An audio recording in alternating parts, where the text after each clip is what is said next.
regeneration, economic development and planning is what I'm the political head of at the council. And when I talk about the visions, it's not just the Newbury vision, which is really the subject here today, but we have other visions throughout the district. There's Thatcham, Hungerford, and the eastern urban area. Frankly, I don't see myself as somebody said, no, you own the visions now. I don't see myself as owning the visions whatsoever. I believe for the Newbury vision, that's owned by you. It's owned by the residents and the stakeholders of Newbury. I see my job, frankly, as ensuring that all those visions work together, integrated together. They're very much standalone at the moment. I'd like them to be working together and integrated together, particularly with the other area I'm responsible for, which is the district's local plan. I also see myself as trying to ensure that action plans that come out of those visions are actually implemented properly. And I'll say more about that in a moment or two.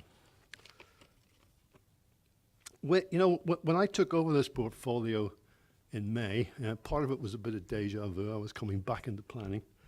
But when I took it over, it was interesting. I looked at the visions. I was extremely impressed, actually, of a lot of the work that had been done. And impressed by a lot of the ideas that had been put in. But I had three general observations when I sat back. And the first one of those was, you were all different. And it was all different, right from the governance aspect. They were all differently governed. Newbury, I wasn't surprised, I actually knew it, but Newbury was owned and run by the district council. Now, whilst we had members of the town council and West Berkshire councillors who represented parts of Newbury, the actual town council itself hadn't really engaged. So one of the first things that I wanted to do basically was to look and say, can we get all the stakeholders more actively engaged in the whole thing? And I talked to David Goff, who's the new elected leader in Newbury, and he and I saw completely eye to eye on that. And then I looked at the others. We have Hungerford, if I may, just as an aside, Hungerford and Thatcham, very much the opposite, run and owned by the town councils.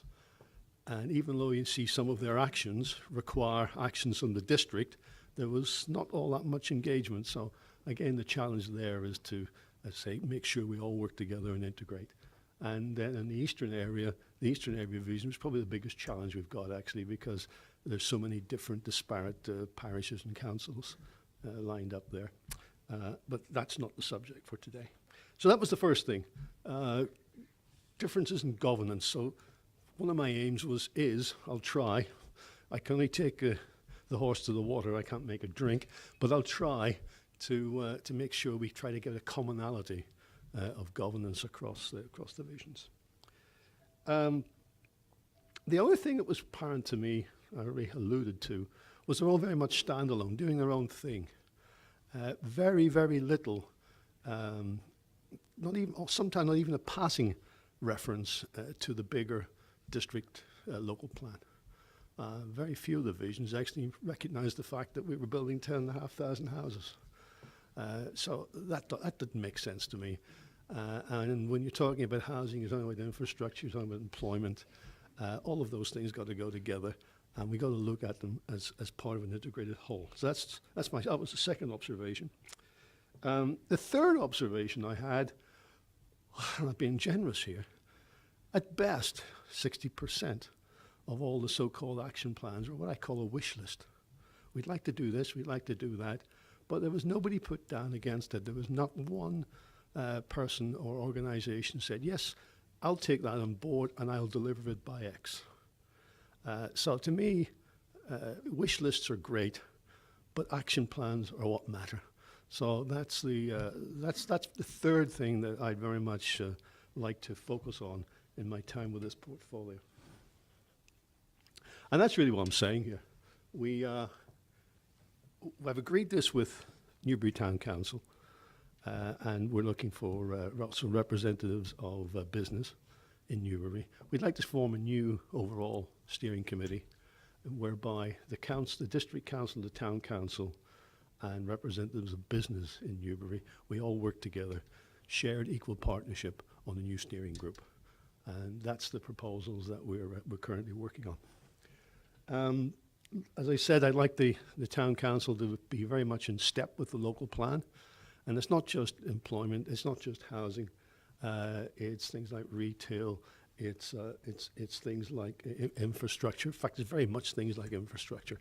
You know, if we're going to build all these houses around Newbury, we've got to really look at the infrastructure. And infrastructure is not just roads either, but roads do matter. And those of us who got stuck at the Robin Hood roundabout this morning will know exactly what we're talking about. The last thing there is basically, as I've mentioned, an agreed action plan. Very much focused on that. I don't mind wish lists. I like wish lists, but wish lists people get very frustrated when 5 years later they look and say, well, we were asked to do this and it hasn't been done. And the reason very much when you look at it is, well, nobody stood up and put their hands up and said, I'll own that, I'll do that. And until somebody does that, whether it be the council, the town council, a business, whatever, it's not going to go into an action plan that I'll approve in my time. So that's a very key theme that I'd like to bring into the new portfolio. So I've just got a suggestion. I used this term when we did the core strategy. I won't claim I own this at all. Someone else gave it to me, and I can't remember who it was. But I thought, this is very meaningful. A lot of people talked about, well, Newbury's a nice, cozy little market town, and you're trying to change it. Well, you know, you've got to change the fact of life. But let's try and control that change.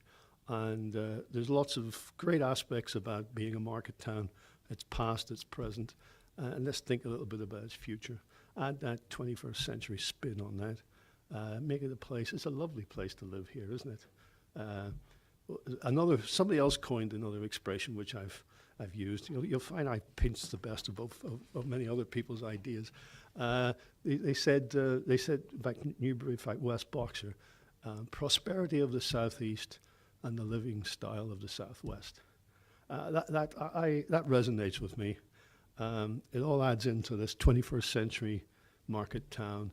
It's the other thing I pinched from someone else is the crossroads of England.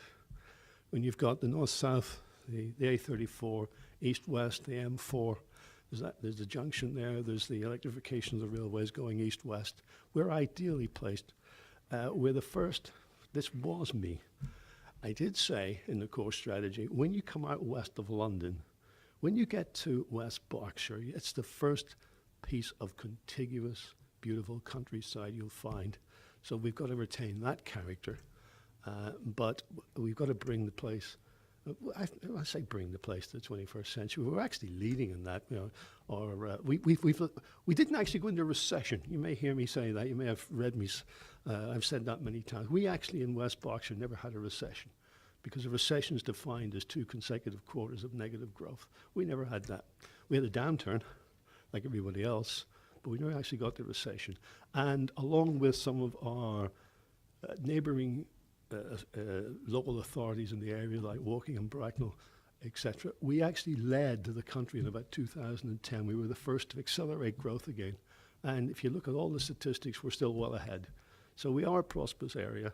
We do well. I say prosperity of the southeast, lifestyle of the southwest. That's my vision for Newbury and for West Berkshire. So I think that's me. Who's next? It's Anne. Thank you.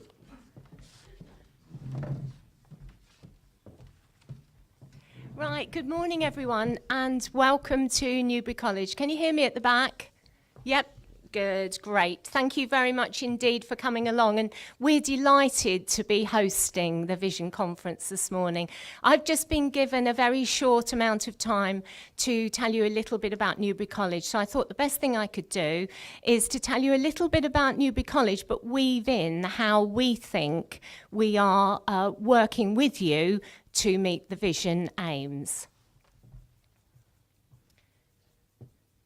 So, Newbury College is all about developing the skills of individuals, and to do that we need to invest in those individuals and we need to invest in our facilities for training. So what I just want to talk about is give you a little bit of a tour around our facilities through some photographs, and then tell you a little bit about the types of training we offer, tell you about the primary school we're going to have on site, and hopefully access off the 339.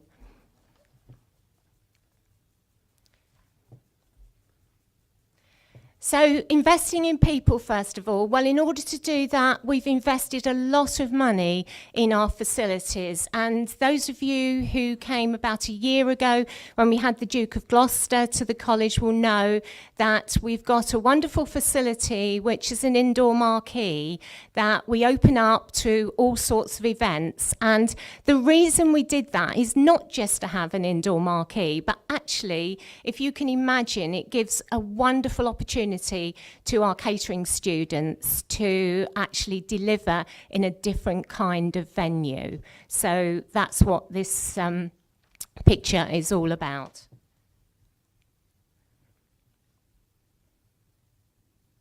And I mentioned the Duke of Gloucester who came along, and he was very interested in motor vehicle. So we were delighted to show him our motor vehicle workshop, which is industry standard, and clearly he was very interested in that.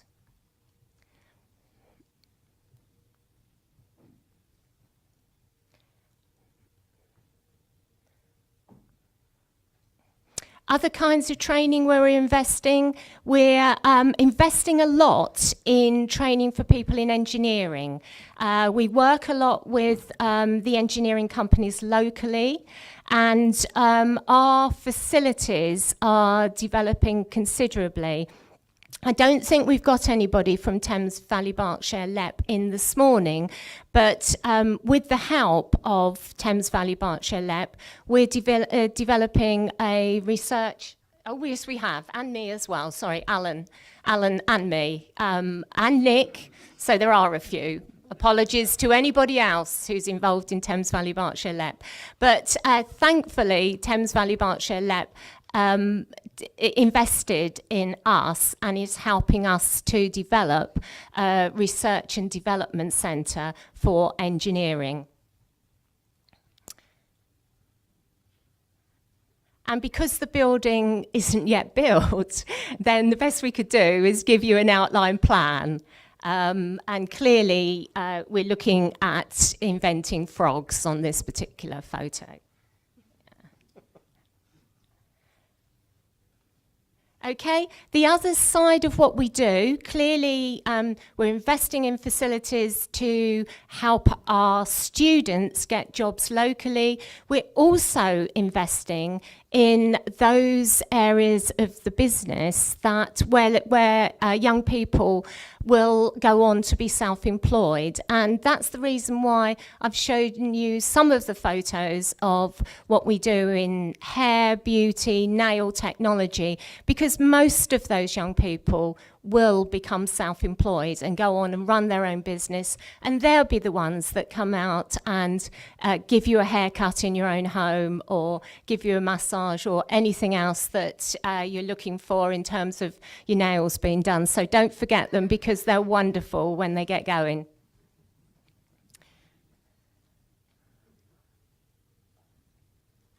So I've said to you that we're investing in people, and we really are investing in all of the people that come to Newbury College. We have about 4,000 students a year. We're trying to fill the skills gaps in West Berkshire. We know what the skills gaps are. There's been a lot of research recently, so we know where those skills gaps are, and we're delighted when our students get jobs locally. And finally, we're looking to invest in higher education. I know that there's a lot of interest locally from employers who want local higher education, particularly a higher apprentices, which are equivalent to a degree, and we're investing in that. So in the next year or so, we expect to see an increase in the amount of higher education offered at Newbury College.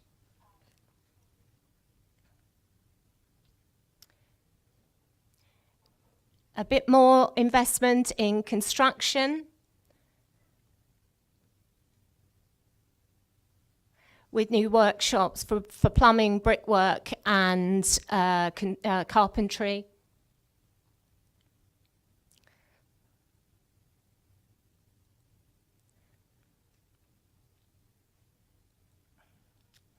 I mentioned the primary school. I think some of you will know that Newbury College, along with Thiel Primary School, are sponsoring a primary school on site. Lots of work is going on behind the scenes, and we're delighted that the school should be ready to open by September 2017. So a lot of work going on there. This particular map just shows you where we're hoping that the road will come in from the A339 into accessing, so that the people who come to the primary school can access that particular building on the site, so south of Newbury College site, or in the south of the site. So our role then is to provide outstanding learning and to make sure that our students make a real contribution to your businesses. That's what we're here for.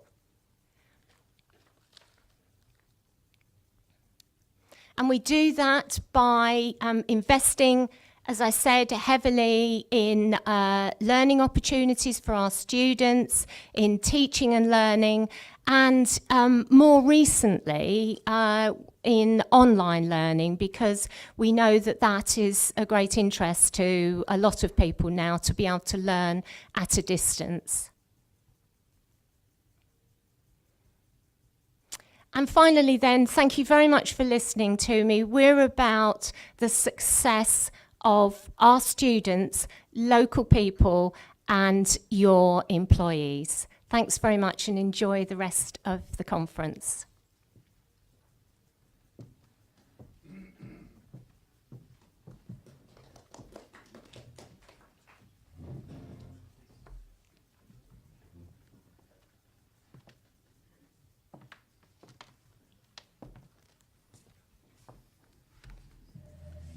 Good morning, everybody. My name is David Walters. I'm from Granger. With me today is Marcus Adams from John Thompson and Partners. The two of us have been given 50 minutes. I'm not sure whether we'll need 50 minutes, but perhaps if there are any questions, that might help fill the time at the end of it. But what I'll do is I will just tell you, if I can control this. There we go. I'll tell you a little bit about Granger, and then I'll tell you a little bit about what we're up to, and that will probably give you a good idea of how we're looking at Market Street and what it will look like and what it will feel like. So I'll do the Granger bit, and then Marcus will do the scheme bit. In terms of the scheme itself, we are hoping to submit a planning application either next month or early in the new year, depending on a couple of things. So, in terms of Granger, Granger's been around over 100 years, started in 1912, based out of Newcastle. It grew off the back of the regulated and protected tenancy market in residential. So people who get security of tenure for life, Granger would own those buildings, take what is a low rent, and then hold on to that as a landlord. So we have been looking after people living in homes for over 100 years. No more of those tenancies are being created, so for the last 10 years we've been deciding what we're going to do next. And one of those things has been development and will continue to be development. On the screen as an example of some of the things we've done, the one on the left is in Islington. It's a partnership with Islington Council for new homes, a youth theatre, a creche and a new council office building. Young Street in Kensington, 125-year partnership for development with Royal Borough of Kensington and Chelsea, which is a private rented sector development, and I'll talk to you about that shortly. Macaulay Walk in Clapham, which is a development for sale, for homes for sale, that finished last year.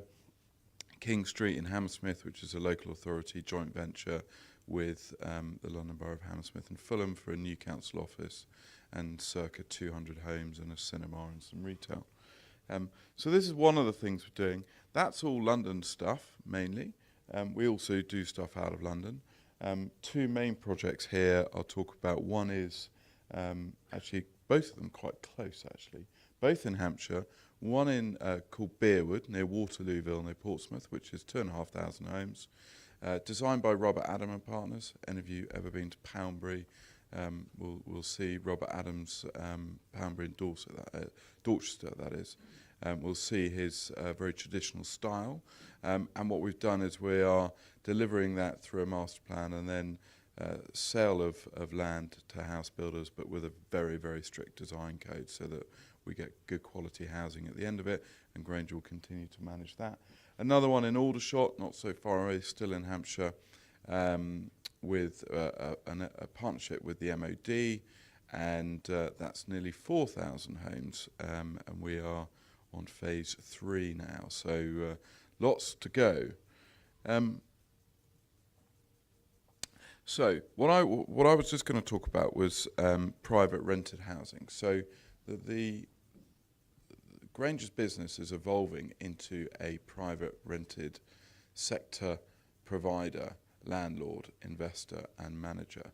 So as many of you may be aware, the private rented sector, so people who go to an estate agent, rent a flat and they get a assured short-hold tenancy which gives them security of tenure for 6 months, and the landlord can serve notice any time after 6 months, and it's a 12-month tenancy.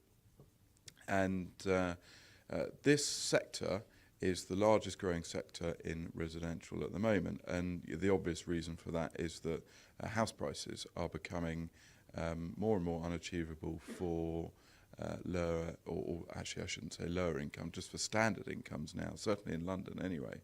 And that is filtering out of London, and we are now looking at this as the future of Granger, and we have been now for a couple of years. And I'll explain in a minute how this comes onto Market Street. But what this graph just shows is that it is the fastest growing sector in the UK at the moment. There are some small figures on here, I'm sure many of you can't read it, but what it's saying is that under 35s, as you would expect, the private rented sector is growing at an enormous rate. And 35s, it's growing at a very strong rate, not as strong, and as you get to 50s and 60s, people in their 50s and 60s, it's growing a little bit, and it's not over the age of 65. So who are they, the people who rent? The majority of them are couples with no children, single occupants under the age of 60, 20% couples with dependent children, and then less so multi-person households, and less so, again, lone parents. And this is national statistics that is out there. An awful lot of research has been done over the course of the last few years. And the point is that looking after or being a landlord to residents, having customers who rent at market rents from Granger is something that we've done for 100 years, as I said earlier. And we're well known for it. And this is the annual awards for Resi asset managers and developers and all those sorts of things, and we've won it for the last 4 years. And that's because we're known for it. But over the course of the last year, we're only starting to see this sector developed properly. Now, if anyone's been to the States, they do renting a lot in the States, and they do it very well, and they call it the multifamily housing model. I don't know why they call it that. It's just ridiculous, but they do. And but they do it incredibly well. And basically, you get, I'm sure many people in this room have rented when they were younger. I did for many years. And you rent from somebody you don't know, you hardly ever see. If he repairs anything, you're lucky. And he'll probably kick you out at some point for to sell it, because the market went up 20% in that year, and he decided he's going to sell and buy a car or do something completely different. Now, renting from somebody like Grainger, which is how they do it in the States, is an entirely different thing altogether. You basically get security of tenure through who your landlord is. So you know you're never going to get kicked out unless you do something wrong. You know that they're there to answer your questions. You know that there's a telephone line, a telephone number on a magnet on your fridge, and you just call that number at any point if you ever got a problem and somebody will come and fix something. You know that when the UPS man turns up to deliver your parcel at 3 o'clock, but you're at work, and he'll normally go away, and then you'll struggle to pick it up the following week and the following week and the following week. There'll actually be a bloke there in your building to pick up, to sign for it, and you can pick it up when you get home.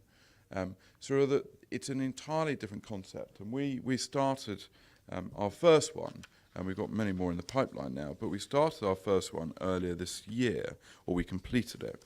And it's the other side of London from here. It's in Barking. But actually the rents are very similar. It's a building of 100 units. It's called Aberville Apartments. These are our guys on the desk. It has an on-site dry gym. That sounds very grand, but it's about 3 running machines, 2 rowing machines, and some weights. But people love it. It has a residence lounge. You can go and get a coffee. It's got Wi-Fi in there. Free Wi-Fi throughout the whole building. That's part of the rental deal. You can sign a 3-year tenancy if you want to. You can sign a 1-year tenancy. You can have it furnished if you want to, or not furnished, no additional charge. So we launched that in, I think it was May this year. We did it through social media. Now, I'm terrible at social media, but it's clearly very good, because we had 4,500 people register their interest through social media, and there are only 100 units. So it was fully let within 6 weeks, and the only reason it took 6 weeks is because we actually held it back, because when you try and squeeze 100 people moving into a building in a week, it gets quite challenging and people get upset, despite having a loading bay and all those sorts of things. But as I say, the average age of people in that building, 31, as you, I suppose, would expect, been incredibly popular. Free Wi-Fi, all those sorts of things. But you only have, so one of the things we do very simplistically, we only do double bedrooms because then people can share, and it's very works for sharers or young people or older people and so on and so forth. But this idea can go an awful long way, and in the States they do all sorts of things like they'll have 3 apartments they just hold back so that people in the building, if their parents come to stay for the weekend, they can rent the apartment or the bedroom with the bathroom for a weekend. So there are all sorts of interesting ideas. Now, if we put that in the context of Newbury, we are doing a number of schemes in the regions. So, and we do it not always through direct development. We often work with other developers as well and contractors. But if you put it in the context of Newbury, so we are at the moment looking at things in Birmingham, Bristol, Oxford, Manchester, Leeds, you name it, York, Cambridge, Peterborough, all sorts of towns. Now, what really excites us about Newbury is it's 45 minutes from London. It's incredibly commutable, yes, but people don't just probably will in the future live in Newbury to commute to London, but because of the time and the cost isn't, comparably, the cost of a train ticket to London at the moment isn't too bad. You've got Crossrail that will come to Reading as well, which will help. But actually, Newbury is a great place to be. It's a very unique town. It's at that amazing junction of the 3A3 and A34, as you all know. And for us, we think it's a really exciting place to be.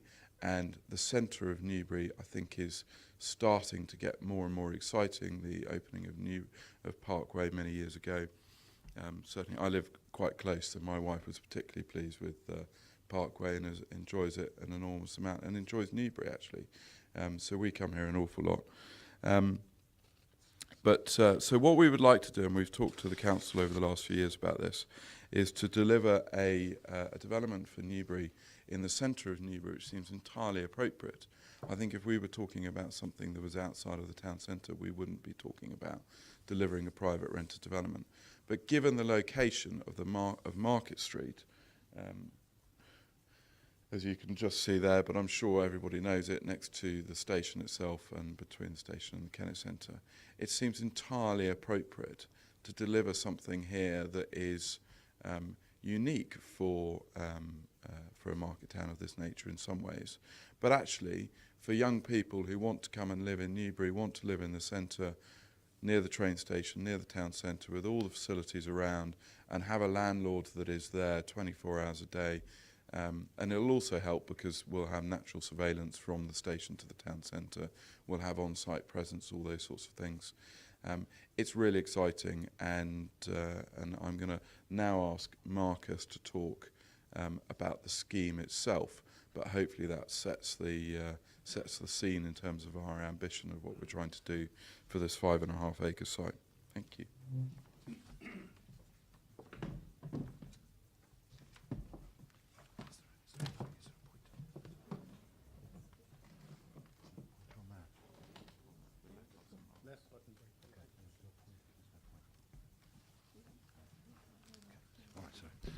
Okay. Dear, destroying the place. Okay. Good morning, everybody. It just occurred to me then it's just over 12 months since I think myself and David were at this similar forum, and I hope that there's a lot of work. And you can see, for those of you who attended last year, see the progress that we have made over the last 12 months with the scheme. We had I'll come on to later, the process that we've been through over the last 12 months, but we had a big community planning event in July. I see a number of faces in the audience that participated in that, and I think we've had a lot of input and constructive input and thought into the way that the scheme that you'll see this morning has developed. Whoops. Okay. Image is a little small there. I hope that most people are familiar with the site. It's the land sitting north of the railway station. Just immediately to the west is the council office building. To the north is Market Street and the Kennet Centre. There's a short Highfield Avenue, which is a run of about 6 or 8 houses, sits in the centre of the site. But other than that, it's largely surface car parking and the bus station. It sits very much empty, and I think as a visitor and as a arriver to the town centre, you come out, head to the north, and you're met really with a lack of sort of clarity of where to go, and really this sea of car parking. And I think as a gateway to Newbury, a gateway to the town centre, for many years it's not been a particularly attractive one, and I think it's been a long-term ambition of the council as part of their brief to improve the arrival into the town. It's been really around for numbers of years. It's been in lots of various planning and documentation. In 2005, it was referred to as Newbury Urban Village. I still think in many ways, in the description that David described of creating a place to live, and villages usually have mixed ranges of people to live, and we've got a variety of sizes of accommodation proposed within the scheme of houses, apartments, and what we call duplexes, which are a two-storey sort of house in the form of an apartment without a garden. That you get that feeling that it is a village. I think again we heard in the introduction about the idea of the Newbury Vision 2026, and I think this site is obviously one of the key schemes within there. The drawing on the left shows the area covered in red, which was the original extent of the brief. You'll see in a moment our red line for our planning application, which my colleagues are busy preparing back in the office, hopefully before Christmas or just after. Varies very, very slightly from that, which for reasons that I'll explain in a moment. Anyway, the vision. There were 5 sort of key objectives set out in the council's vision. As I said before, a new gateway to the town centre at that key arrival point. New homes. We know that there's pressure to provide new homes especially all across the southeast, southwest. And this location, probably the locations don't come more sustainable than this, literally on top of the railway station. To deliver a mix of uses, and I think the phrase there is that are complementary to the town centre. And we had a lot of discussion with the shop owners on Bartholomew Street and Cheap Street about what complementary is. And I don't think we wanted competing. We want something that works alongside the existing shops and facilities that are in this part of the town centre. The fourth one was pedestrian linkages and public open space. I think that route between, or to create a route as an alternative to turning right out of the station up Station Approach and along Cheap Street, a sort of key ambition of the project, a more direct connector between the station and the town centre, perhaps up to the Kennet Centre and whatever may happen in that site to the north. And also to give it distinct architectural character. And I think Newbury has got, as we've begun to study it more and spent more time here, Newbury has got a richness and a quality within the town centre that I think we've been looking to achieve. And I'll let you hopefully judge at the end whether we're getting towards that. Okay, so the site itself, I said before, largely car parks. There are some challenges. The area, there's a change in level between the low areas you come out of the station and the area of Market Street. There's about 1.5 metres of banking, which is a little bit of a challenge that we've had to address in terms of getting level access between the station and the town centre. The frontage, we've got a couple of trees that you see on Market Street that we're looking to retain. There's a chestnut and other trees there. The substation is always in the wrong place, and it sits immediately outside the council offices on the western boundary of the site. We've also had to really accommodate changes that are happening to the station itself. David explained the electrification. As part of that electrification, improvements to the station will be a new footbridge. The footbridge is now positioned to the west and not the east, and we've had to try and design this scheme to be flexible in some way to deal with the current situation, but also look what might happen in the future. In terms of opportunities, the purple blob, which you may be able to see at the bottom, there is a new opportunity for a new front door to the town centre. Something as you come out the station that looks impressive, creates that sense of arrival, hopefully defines a station place. Many towns have station square or station plaza, and that's what we've looked to achieve. And then to the north, I've always described Market Street, the quality of Bartholomew Street and Cheap Street are wonderful, and then you get this really gappy frontage where the bus station is. The Kennet Centre elevation probably is not the best in the town, and there's a real missing piece of restitching those in two important streets back together with quality built frontage. And also, when you stand in certain positions in the site, you can see through gaps to see the skyline, the buildings of the town hall, the clock tower, and we've looked to try and design a scheme to keep those, to open up those vistas and to frame them with new buildings.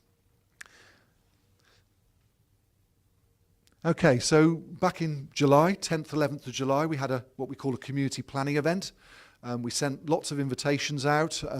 We'd spoke to the town council and various other stakeholder groups before the event. I think we sent out something like 4,000 invitations to people around the town and put adverts that was on the radio and in the newspaper. And the event took place over 2 days, a Friday and a Saturday. The Friday and the Saturday were public days, and then on the Sunday, Monday and Tuesday we stayed at a local hotel here and drew up the findings of what we'd heard. We will show you in a minute how we try and capture information, what people have got to say, then we reinterpret that and we try and present back a vision of what the scheme looks like. So we started the day with a walkabout, a tour of the town centre, learning about the sort of historic buildings, the various routes, and in some way here we're on one of the what I call the sort of ginnels or alleyways, the east-west running routes that come off the main streets. We also had an exhibition. The event was held in the council's offices. So in the foyer there was an exhibition of background material and research. Some people came for the full 2 days and stayed. Other people popped in, had a quick look, got some information and left. So we're trying to deal with and capture as many people's views as possible. So we start off with an introduction and explain. You can see various boards there and material around the room. And what we ran is a workshop where we invite people to think about the problems or the issues with the town or the particular site at Market Street. That usually gets all the concerns that they've got out, issues that they may have with whether it be the station or the arrival or the parking issues, or just the general feel in that part of the town. We then ask people to move on to dreams or their aspirations. What could it be like, and what would it feel like to be here in 20 years' time or 10 years' time? And the more difficult question is, how's this going to happen? And how are those solutions? And I think in many ways, what we've tried to do with Grainger is in many ways design the scheme to respond to delivering as many of these aspirations as possible. We also do a process called hands-on planning, where we sit round the table with members of the public with pens, and we try and sketch out. We always say that we've spent quite a lot of time in the town, but actually people, you that live here, understand it much better than us. So we get people to sit down. We did do an event with the local schools as well, and actually it was quite strange. I think I just flicked it very fast then, but the drawing done by the school children a week before actually looked incredibly like the master plan that we ended up with a week later. We always say actually the children in many cases see things with a degree of clarity and in some degree optimism for things. So this is another hands-on plan. The various groups, you see the ideas start to develop over the course of the 2 days.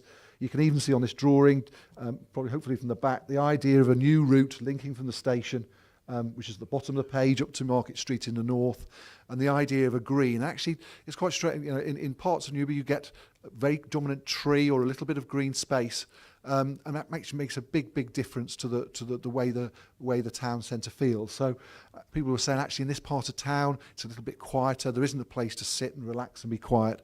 So the idea of introducing a green within the centre of the scheme on this key route was one of the emerging ideas. So we asked people, as well as having sat around the table and drawn, to come back and report back. Although this is a member of our team, in many cases we ask members of the public to just stand up and say what you think about the scheme. And it's good because people speak about their particular topics and their issues and their concerns. People can listen and get a broad overview of the type of issues that are being discussed over the event.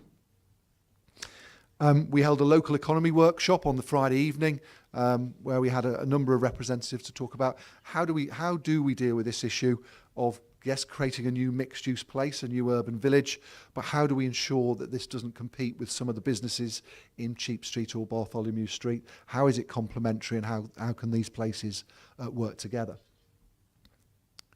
So out of that community planning event, we think there were 8 key themes that came through, which I think in some ways our brief. This is the type of place that people wanted. There was a general support for regeneration. I think this scheme has been around for a long time, and I think a general, let's just see something happen now. We coined this phrase over the course of the 2 days, Newburyness. What is Newburyness? I think the town has got actually quite a distinct character, and I think people said actually we like the idea of this urban village. It feels the word village feels like it's appropriate scale to the town, but we wanted to feel it's part of the place and hasn't just landed from somewhere else. This is a scheme that was done somewhere else that we've plonked in. We had the Quakers, who have a meeting house on the eastern side of the site, attended in great numbers. And they wanted to see their building retained or their use retained. And we had long discussions with them about exploring the options for what that might be. And you'll see in the emerging scheme, we've incorporated the Quakers Meeting House within the overall proposals. Bus connections was a big topic. Obviously, the relocation of the bus station from the site closer to the town centre has been an ongoing issue with the council and that decision. But I think overall, people said, look, we need to ensure that this scheme actually enhances and doesn't reduce pedestrian accessibility and the opportunity to have it change between different transport modes.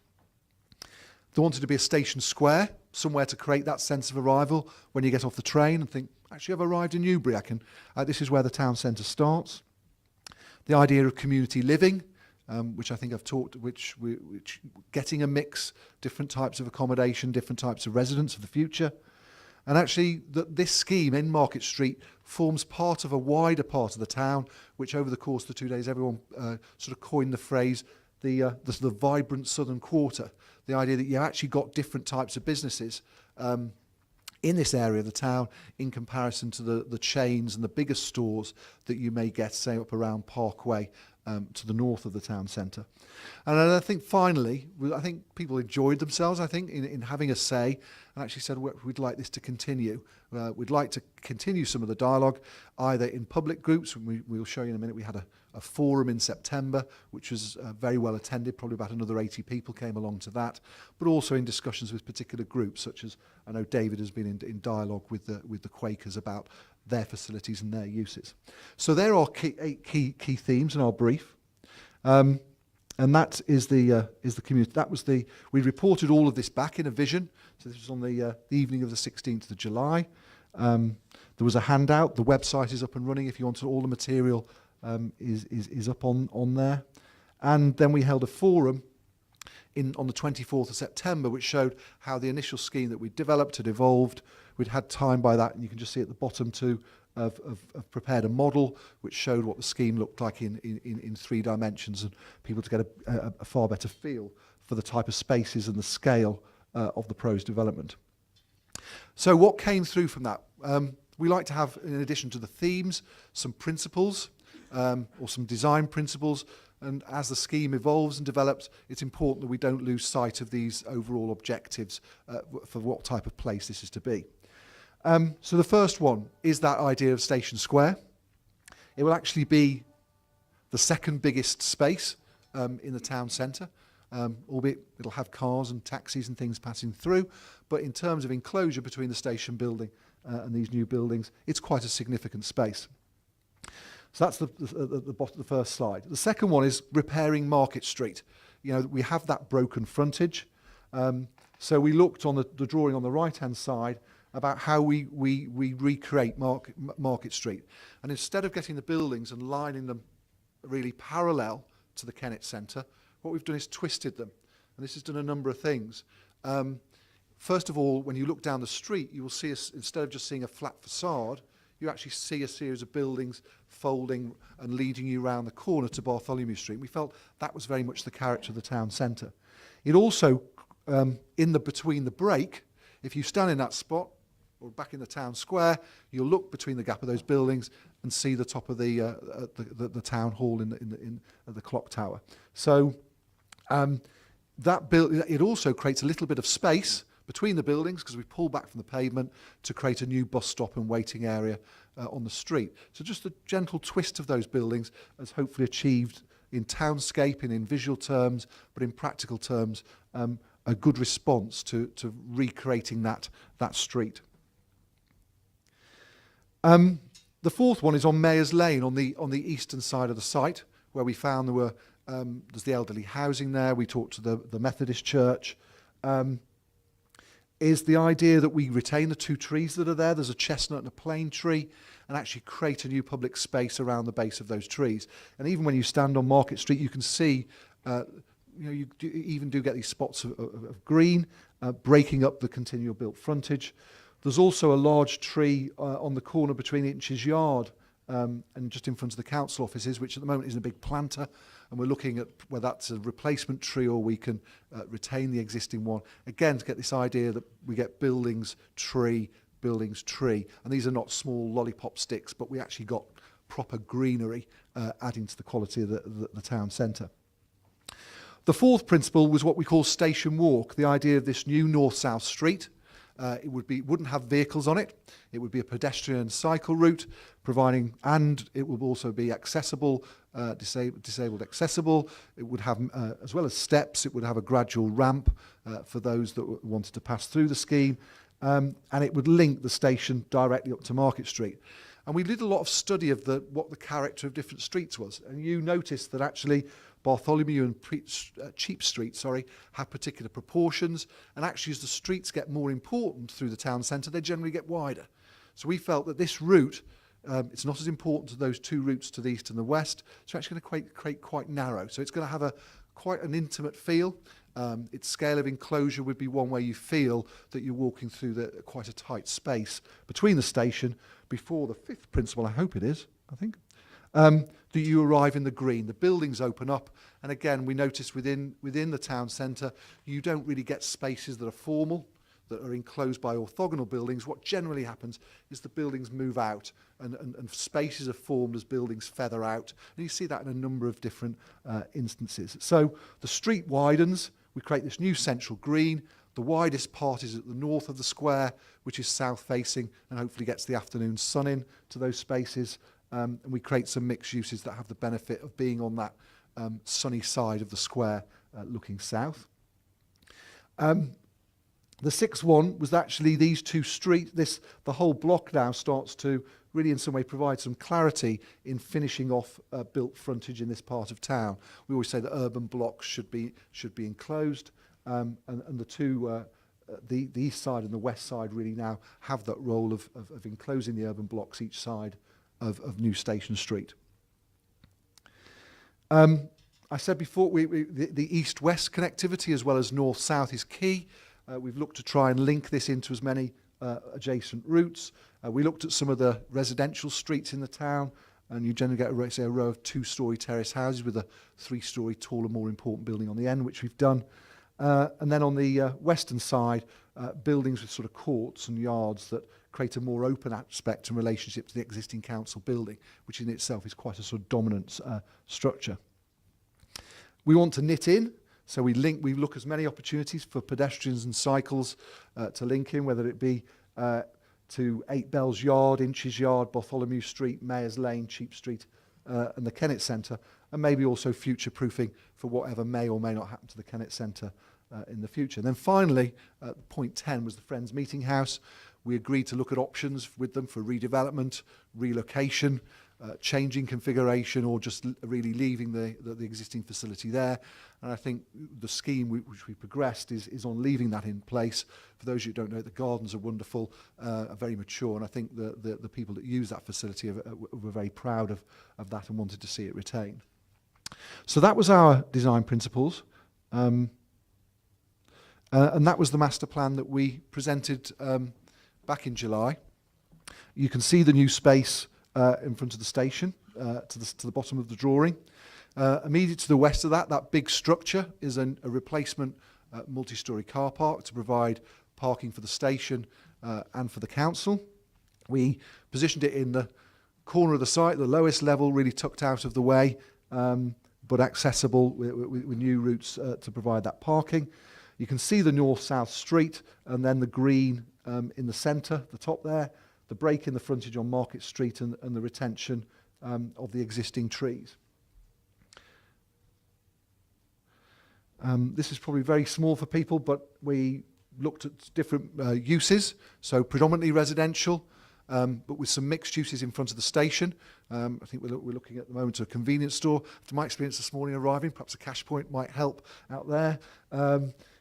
Also a bike hub, opportunity for maybe a bike shop, bike hub in front of the station building. So mixed uses to the south, and then also mixed uses to the north, which is with frontage facing onto Market Street to keep that continual frontage of active uses. And then the hub building, which David mentioned, was positioned to the north of the square. And you'll look at a minute, we've repositioned that. That's the residence hub that David described, where you can pick up your parcel, see your laundry or those other things.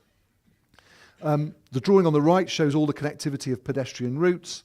And then the drawing on the bottom corner started to come up with some initial concepts about the materials of this scheme. We see a predominant brick scheme of red brick, but also thinking about how blue brick is seen without the town centre.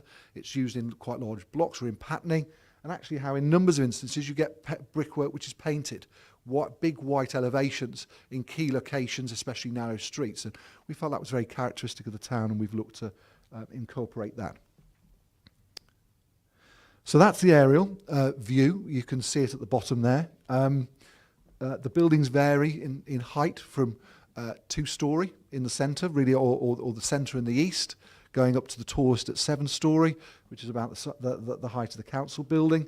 The idea, very simply, you have taller buildings in a C shape on the south, the west and the north, and the scale dropping in to the heart of the scheme and towards the east.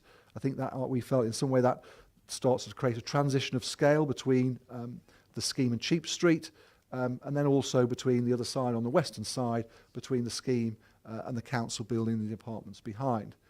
You can see that what we were very keen on, you probably see a lot of roofs there, that's not by accident. We wanted the scheme to feel in some way that it was part of the scale and the grain of the town centre.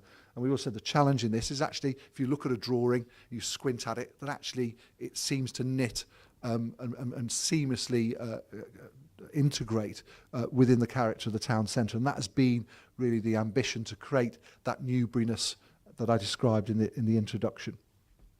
The one big structure you can see at the bottom there is the multi-storey car park. So see, these are some of the views. The one on the left is the view coming into the station. You see the existing brick wall, retaining wall of the station. You see the glazed entrance to the pedestrian entrance to the multi-storey car park straight ahead, and then some buildings really creating a frontage onto the station. We'll show you how that view has evolved a little bit in response to some of the feedback in a moment. But really the idea of creating a place, a station plaza, and a sense of arrival. The drawing on the right there is a view along Market Street. So we're standing just by the car park entrance opposite Inches Yard, looking eastwards. So the idea these 2 gable buildings create a view through to the New Green, and that the elevation and the frontage to Market Street appears with a series of gables, and again a transition in scale from taller buildings to the east. The view looking the other way, you can see the View Cinema. The image on the left there, you can see the View Cinema on the right hand side, and then the view looking along Market Street, and then the view on the right is the idea of this New Green. And if you just carefully look between those 2 buildings, you get the view of the Town Hall clock tower between those buildings. As I said at the last forum, we've made a model now. You can start to see the idea of the way the buildings are broken down in scale through their roofs and through their configuration. Another view there looking from the northeast. And since then, we've made, in trying to evolve the scheme, a number of changes. I think the most significant is the area in front of the station. Nick was encouraging us to make a greater statement, to create a place there. I think in front there, I think there was a little concern the buildings were perhaps a little wall-like. So we've introduced a C-shaped building to really create a new space in front of the station, and perhaps create a greater sense of relief to that. We've also looked at reconfiguring some of the hub building. The hub is now located in building number 1. And generally, as we work through the scheme and just trying to get things a little better, but you can see generally on here the family houses on the eastern side of the site, generally apartments to the north and to the south, and then along the western boundary what we've called duplexes. So these are 2-storey buildings with their own front door, and then above that will be another 2-storey essentially house over another one. And it's a model that we think has been used successfully elsewhere and provides the benefits of sort of house living in a more sort of apartment environment. So that's the range of a range here. We've got 1, 2-bed, 3-bed apartments, 1, 2 and 3-bed duplexes, 2 and 3-bed houses, commercial ground floor space on Market Street for shops or restaurants or cafes, the community and residence hub, the Friends Meeting House and Garden, with lots of cycle storage and various other things within that layout. This is the new view in development in front of the station, where you can see the opening up of a square on the right-hand side to create, hopefully a better sense of arrival into the station. In terms of our response, we've been looking to break the buildings down, how we break bigger buildings down into the finer scale of the town. You can see here ideas for sort of altering the plan, but the drawing at the bottom really, the idea that we end up with an interesting roofscape. You see a lot of Newbury across the roofs. We want this building to have that character. Albeit within buildings that vary quite a lot between one plot and the next. Actually, the buildings are quite simple when you stand back and look at them. Windows tend to line up. Most buildings have a bottom, a middle and a top. you tend to get a degree of order within actually what is a lot of variety. So whilst there's variety between the plots, within the plot, they're quite simple elevations. So we've been looking at balconies and doors. How do we create entrance ways in the right way? How do we get balconies that look good? And in some of the buildings, we're looking at the idea of maybe a warehouse theme with these hung. And then thinking of the way that we create that variety and interest, in this case through dormer windows and bay windows, which again provide surveillance onto the street. And you can see some of the detail that we're developing on here. So finally, in phasing, there's the drawing at the top left shows the first phase. Obviously, before anything can happen, the car parking which exists at the moment for the council and Network Rail needs to be re-provided. So the first phase is to improve Market Street and build the multi-storey car park. Once the multi-storey car park is developed, that then frees up to phase 2 the opportunity to start moving northwards, and the idea is the scheme moves in those other 2 phases from south to north through the scheme. In programme, on the right-hand side, on the top there on the right, you can see the detailed planning application at Christmas, or shortly after. As I said at the start, we're busy working away at the moment, trying to complete this work. Hopefully the application, subject to planning and all of those things, will be approved in spring of next year. There's obviously then got to be detailed design and procurement for tender during next summer. There's then the enabling works to start in the autumn of next year, with hopefully a start on site about 12 months or just over 12 months from now at the start of 2017. So I think, David, you've been on this for about 8 years, is it 7 or 8 years? We've been involved in it for about 2 or 3 years. And as I said at the start, we talked about it this time last year. I think we've made good progress in the last 12 months. And who knows, 12 months from now, the diggers might be nearly ready to deliver, obviously, one of the key projects for the Newbury vision. So I'll leave you with that. That's the updated image, which you can see of our scheme that is in design development just at the moment. So thank you very much for that. Thank you.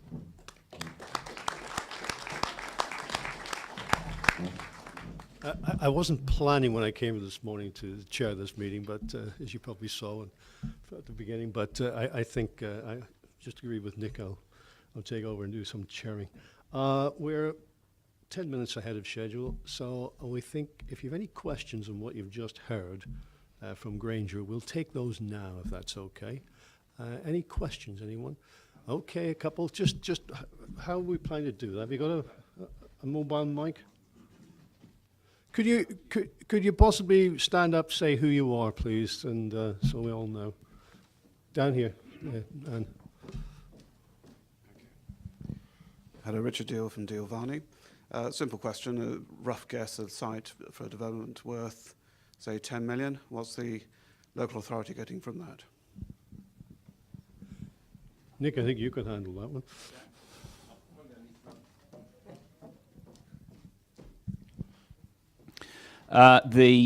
Obviously it's a regeneration scheme, so what the council is looking to get in the round is obviously an much improved site for the town centre that links the station and the town centre together. I think it's widely accepted that the site is poor. In terms of actual physical, if you like, assets, clearly the multi-storey car park is being re-provided.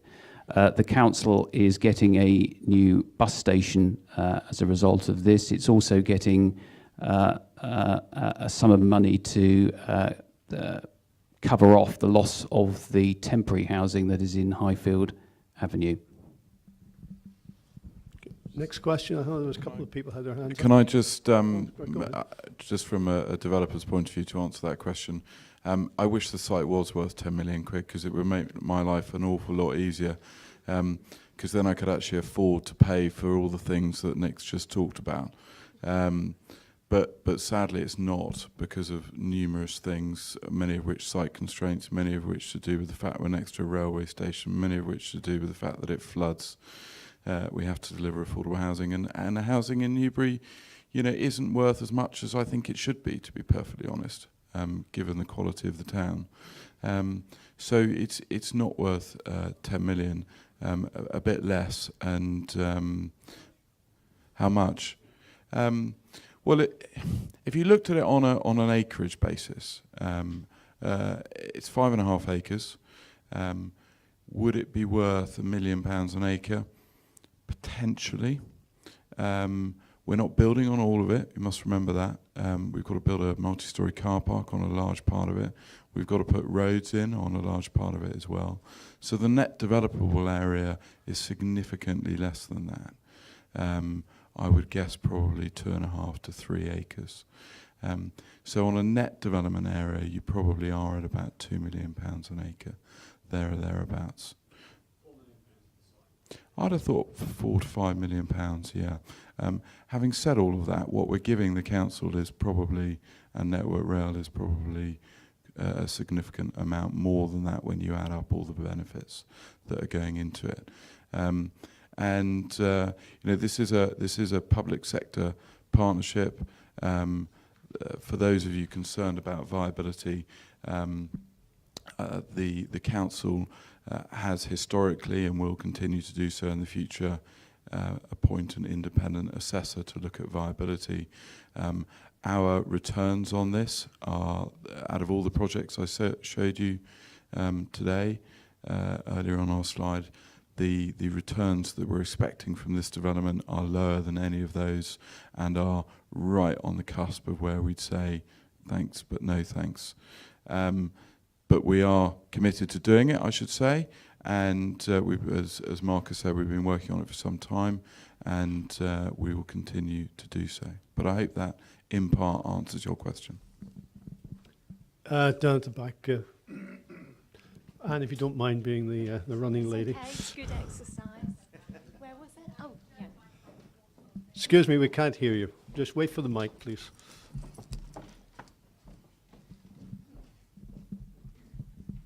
Jo Bycroft from the Watermill Theatre. Just with regards to the residential side of things, how many units are you actually building, and what's going to be the average cost per unit for people to buy?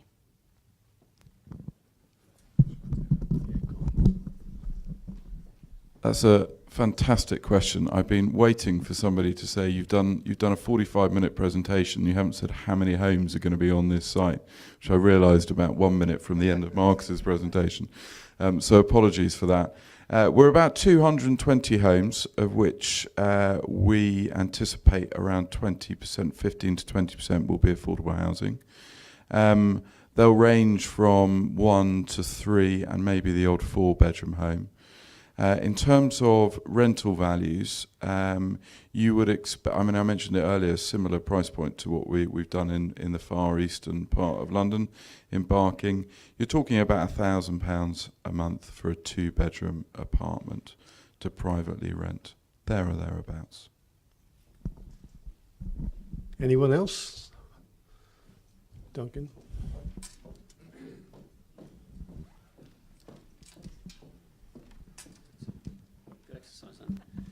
It's just a follow-up to the last question, actually. I know who you are, Duncan. Oh, sorry, I'm not Duncan, sure. Yeah. Duncan Crook.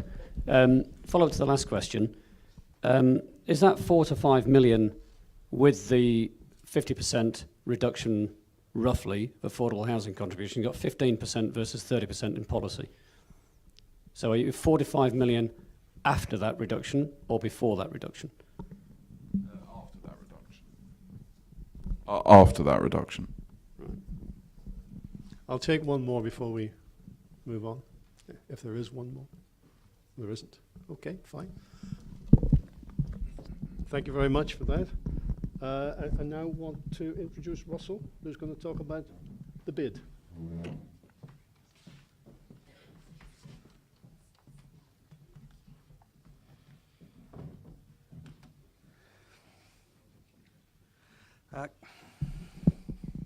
Good morning, everyone. I'm sure, as you remember, Councillor Law mentioned earlier, at 11 o'clock we will be stopping, so if I suddenly stop mid-sentence, that's what for. I thought this year we'd try and break it up into 3 sections for you, give you a little bit of an industry perspective as a bid body, we're looking to go across the UK. What was been termed the State of the Union, British bids have turned 10 years old now. They've been about for a decade, so I thought I'd give you an update as to the state of play in there, and obviously then the local activity here in Newbury. I think we all agree that there's a big shift in changing in patterns, in buying habits, and the way we go out of business on a daily basis.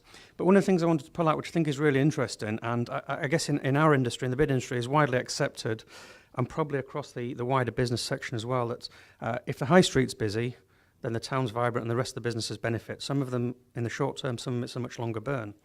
But if you look at the contribution to the local economy that the retail sector offer, not just in money and turnover, but in the percentage of GDP, employment, and again the tax contribution, it's quite a significant portion of what's going on in and around.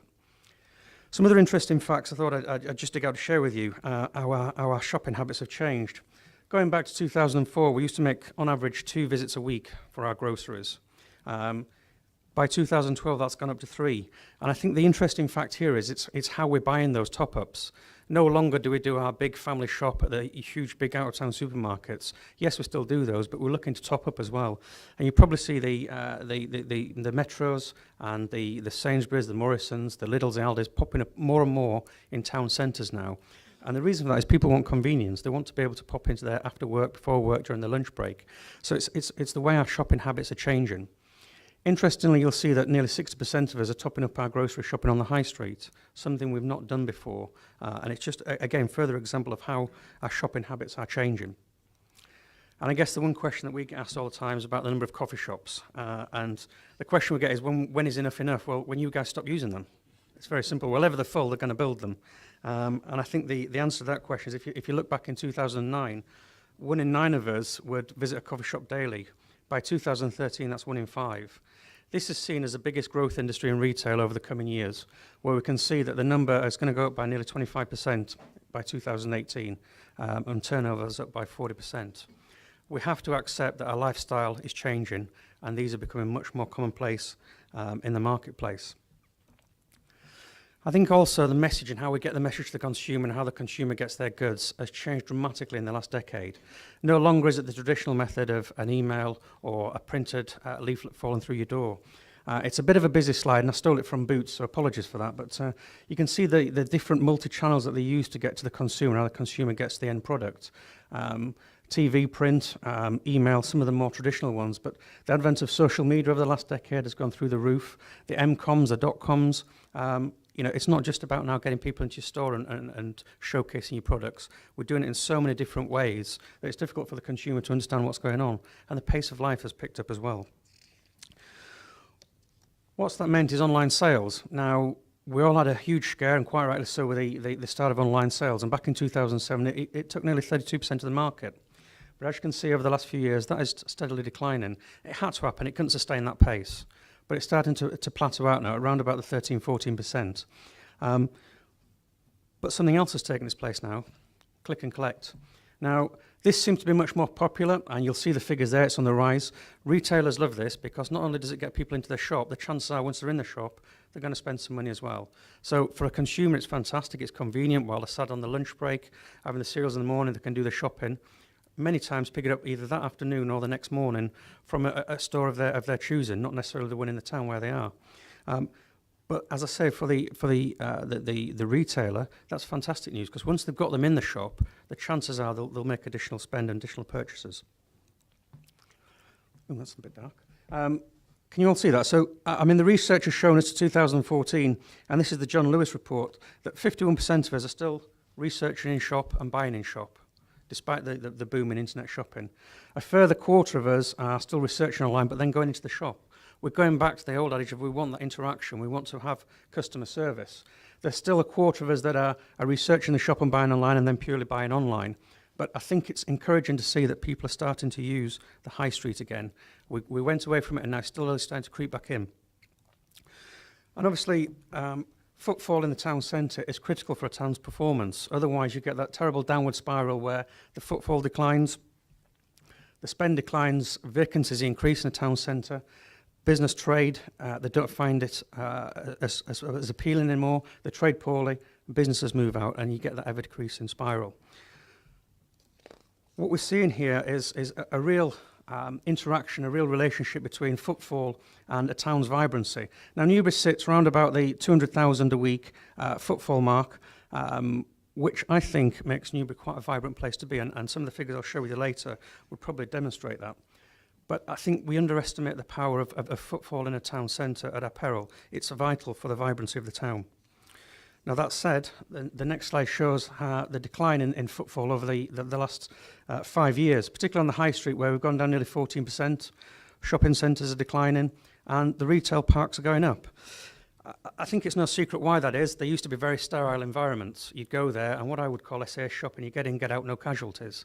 But we've moved on a bit now. There's food outlets up there, there's coffee shops out there. They're becoming micro-communities, and generally free parking, which is something we're hoping to address in a slower burn. I'm happy to say that Newbury as a town is bucking that national trend, both in our shopping centres and on our high street. I'll come into that in a moment. So what needs to be different? Well, I think we need to continue investing in bricks and mortar. People are moving towards that community feel again. We ignore online at our peril, but we've got to get back to the bricks and mortar, invest in it. People want the convenience and the choice, but they want the town centres to be used in different ways. They want to be their social hub. They want to have their leisure, their services, their retail, and their living accommodation all in the same place. We saw with Parkway the mixed use. We've heard this morning about some more mixed use. I think that's going to be more and more commonplace as we move through the next 10, 15 years. So just kind of a very brief overview of what the industry is looking at and where we're coming from. So in terms of bids themselves, I mentioned earlier, bids are now 10 years old, a North American concept that's come over to the UK and a number of other countries. At the time the survey was done this year, there were 203 bids across the UK. That's actually now nearer 212 live bids. 800 plus hereditaments and employing 755 staff. A total investment of 146, nearly 147 million in town centres. Now that investment has come about from these organisations coming together, not just the levy that the businesses pay, but additional income as well. You'll see there that local authorities are represented on there, as are property owners, but the vast majority, by and large, and this is exactly how it should be, are businesses. Bids are there for businesses, to be led by businesses and for businesses. Yes, we need to work with authorities, we need to work with landowners and property owners, but it's a business-led initiative and has to stay that way. So some of the statistics for you. 83% of ballots at the moment are successful. That's from development stage through to getting the first bid term in place. At renewal, 90% successful.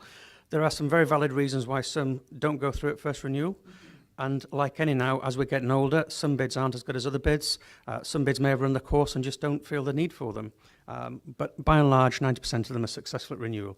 And after 10 years, you'd kind of expect that they would be in place, so it's 100% success at second renewal. Nearly 50% of bids operate with less than 3 staff. So despite what you may believe, these aren't big, money-consuming organisations with massive overheads. They're quite lean and tight organisations. 80 million, as I mentioned, from levy income, and a further 62, nearly 63 million pounds in additional income. That's where the bidders commercialise the space, or they've leveraged their levy income. Newbury sits 15th highest in the UK at the moment, so for every pound of levy that we generated, or we gained in Newbury, we've generated an extra 8 to 9 pence. So we're not far off a like-for-like ratio. And that money's just been invested back into the town centre. And I'll touch on that a little bit more in a moment.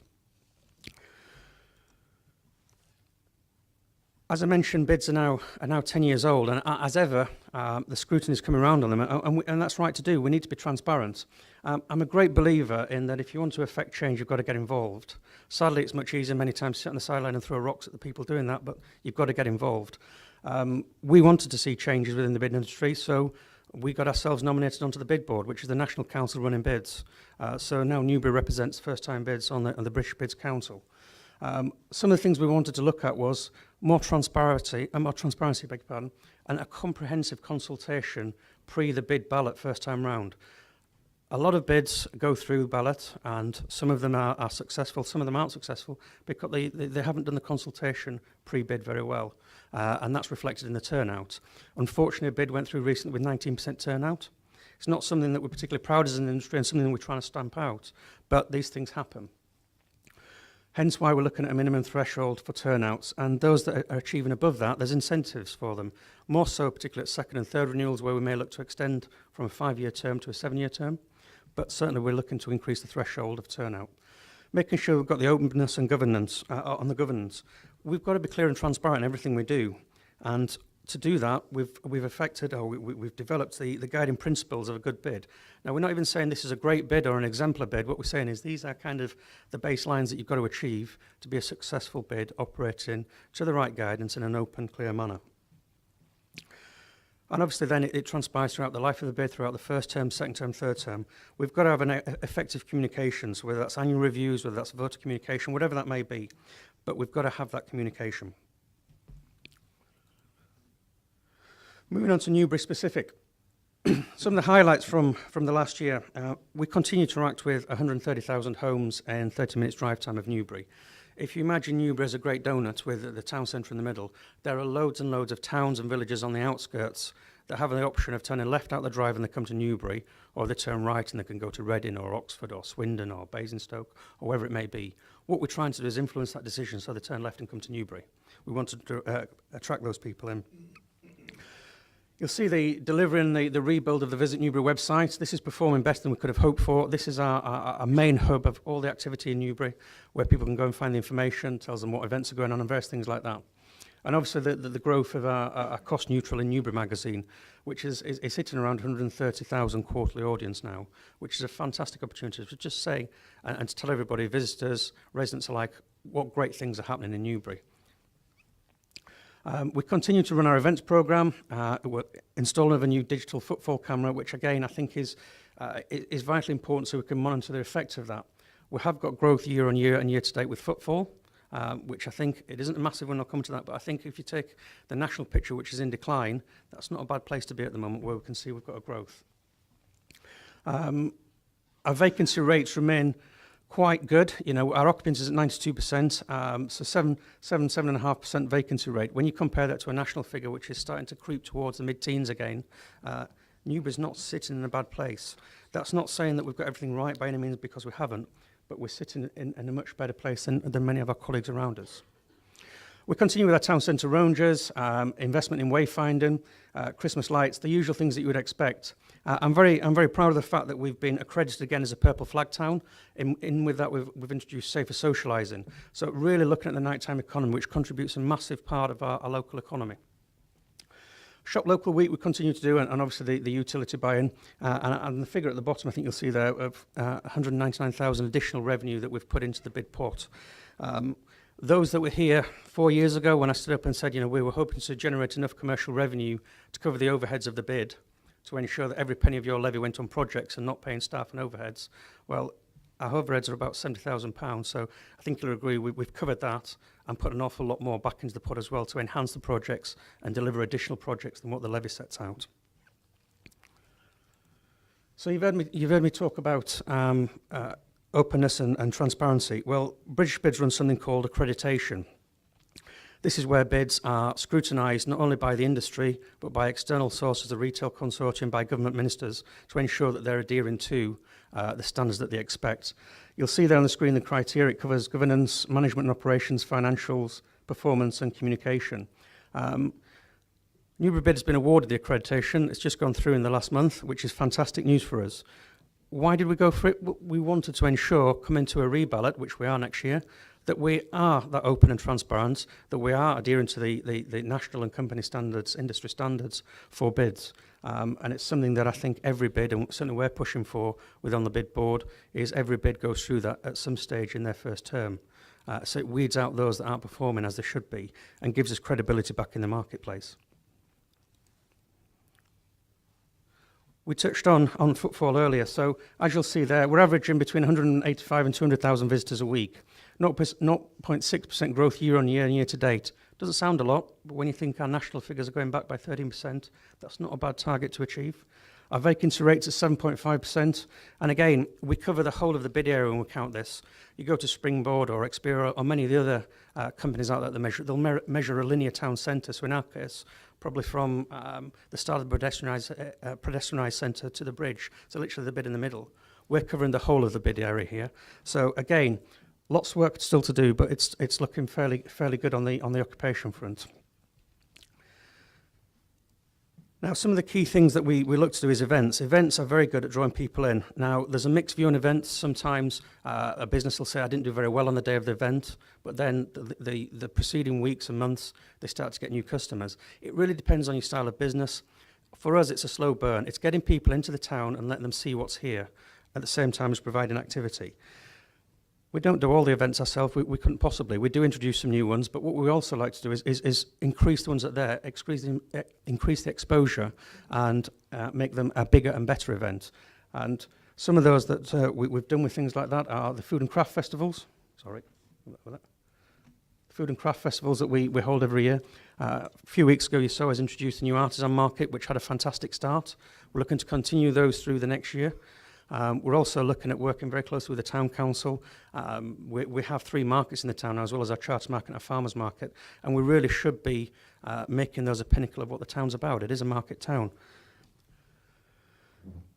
Along with the events and the food festivals, we've got the Newbury Fest, our summer programme, which comes around every year, where we pull a whole host of events that happen, bundle them into a 3-4 week period and promote them to as big an audience as we can. And the idea being that we're getting exposure to the different audiences, and we're also making it possible for the smaller events that couldn't promote themselves to promote to a wider audience.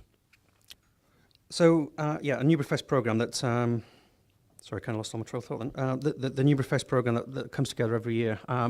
This has grown year on year. We're not where we want it to be just yet, but it's certainly getting better year on year as it grows. However, one thing that we are really keen on is the events in terms of the trails and the hunts that we produce around the town. We tried this 2 years ago with a giant Easter egg hunt, and the feedback was such that the businesses thought it was great because people were coming in the door saying, we didn't know you were here.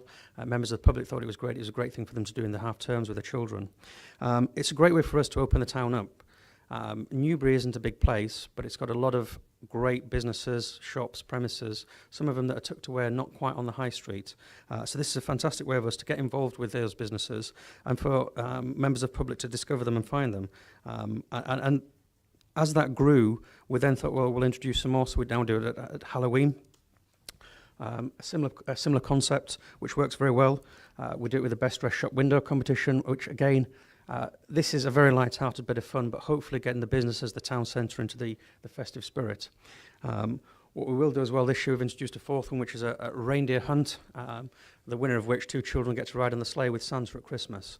A really nice prize we think that money probably can't buy, but it's just another way of opening the town up for businesses and pulling people into the town centre. We continue to promote Christmas in Newbury, so Newbury as a destination. Promoting that to the 65,000 homes within 30 minutes drive time. We also offer opportunities for businesses, bid businesses to promote themselves and really marketing Newbury as a destination. I'm probably going to get shot down in flames for this, but for a long time we were compared to Reading, and Reading was always bigger and better. Now it's just bigger. The offering of such in Newbury is that we're starting to see people use Newbury much more because they enjoy the experience more. It's not as hectic, it's not as lively as Reading, and they want the quieter, more enjoyable experience. So if there's anybody from Reading, I apologise, but Parking. Sorry? Parking's stupid. I'm not getting into that. Some of the other things that we introduced at Christmas, again, Christmas is such a large part of retail community, particularly the retailers, and for many it's the 1 month of the year where it makes or breaks their year. So one of the things we wanted to do is have that real build-up to Christmas. Last year we introduced a 6-month campaign working with a local radio to discover a star search. Again, it's just about promoting Newbury as a destination, making sure there's something going on all the time throughout the year and bringing people into the town. That culminated in a great event at the Switch on last year with the winner, Jenny Bracey, performed on the stage. And again, good exposure for her, but what a great exposure for the town. Lots of coverage through the media and the 5,000 people that were in the town centre as well. Now, undoubtedly, one of the biggest projects we cover with the bid is marketing. Newbury's slightly different to some of the other bid towns where a lot of their focus is on security or cleanliness. We don't think we've got a particularly rough town. We don't think we've got a particularly dirty town. In fact, quite the opposite. but we've got a town where a lot of people don't know where it is. It's a best kept secret, particularly when you say Newbury or even worse, West Berkshire. So what we're trying to do is promote that and promote everything that we've got. And Newbury has got a lot for it with the lovely parks and the waterways going through it, which I'll be the first to admit I don't think we make enough of yet, but something we're working on. We try to cover all aspects of marketing. You heard me say earlier with the boot slide of the different routes to market. We can no longer just rely on the traditional methods. We can't discount the traditional methods, but we can't rely on them. Some of the biggest traction we're getting at the moment is through social media. A bit like the gentleman mentioned earlier, I hate social media personally, but I also recognise it's one of the vital tools of my business to get the message out there and get the exposure that we're looking for. Those that are savvy with social media will understand a clout score. Apparently it's very good. We're hitting 53, we were aiming at 50, but most importantly what we have got is 100% influenced amongst our followers. One thing I do know about social media is the clues in the title. It's not about pumping information to them, it's about having dialogue with them, about two-way communication. And our engagement is getting greater and greater, and we're gaining some real traction here. But also what it allows us to do is gather some really important information about the gender of people that are looking at it, the time of day they're looking at it, so it allows our marketing to be much more targeted. You heard me mention earlier about how pleased we were with the performance to date of the Visit Newbury site. It's gone from, when we originally took it over, from 150 page views a month to 65,000. We've relaunched it, we've made the usability much better, the navigation much better. It's got a lot more detailed information on it, and we think it's much easier for members of the public, whether they be resident, whether they be day visitors, to find what they're looking for. And certainly it still includes things like the blogs, it includes things like the competitions and where you can book accommodation and days out and all sorts of information that you would look to. And I think many people now, when they're visiting a town, the first thing they do is get out their iPhone or their iPad, or they go on the computer and start doing research. This is what this was designed for. In terms of our social media statistics, I'm not going to go into great detail on this and bore you with it, but 13,000 interactions by 9,000 unique users, 6 million impressions. Our Facebook page is building, and this is Facebook for business now, not personal Facebook, but Facebook for business, which is a great tool for us because it's very picture orientated as well. And obviously we're starting to delve into the likes of YouTube and Vimeo. So not just the social itself, but the actual viral videos as well. We also look at a 12-month radio campaign, which we can turn on and off at peak times of the year. So we've constantly got a message drip feeding out there. But again, at key times of year like Christmas, Easter, the summer activities, we can ramp it up. We chose to use this year, we've run a campaign with Jack FM. The reason we chose Jack is it's a very similar footprint to Heart, which covers the target audience we're looking for, but it's not as expensive as Heart. So we're getting a better value for it. So it still covers the same digital area. So far, year to date, after 6 months, and again, you can make these figures read anything you want, but the statistics show that for every £1 we've spent on it, we're looking to return £12 on actual physical spend in the town by visits. Again, we're not only using the radio, but using the radio station's website as well. So traffic that goes to there that then's bounced to us or directly bounced to us. So it's making sure everything links in. And everything we do marketing-wise fires people at Visit Newbury. So it's all in that one single hub and under the same banner. We have an operations group that meet bi-monthly.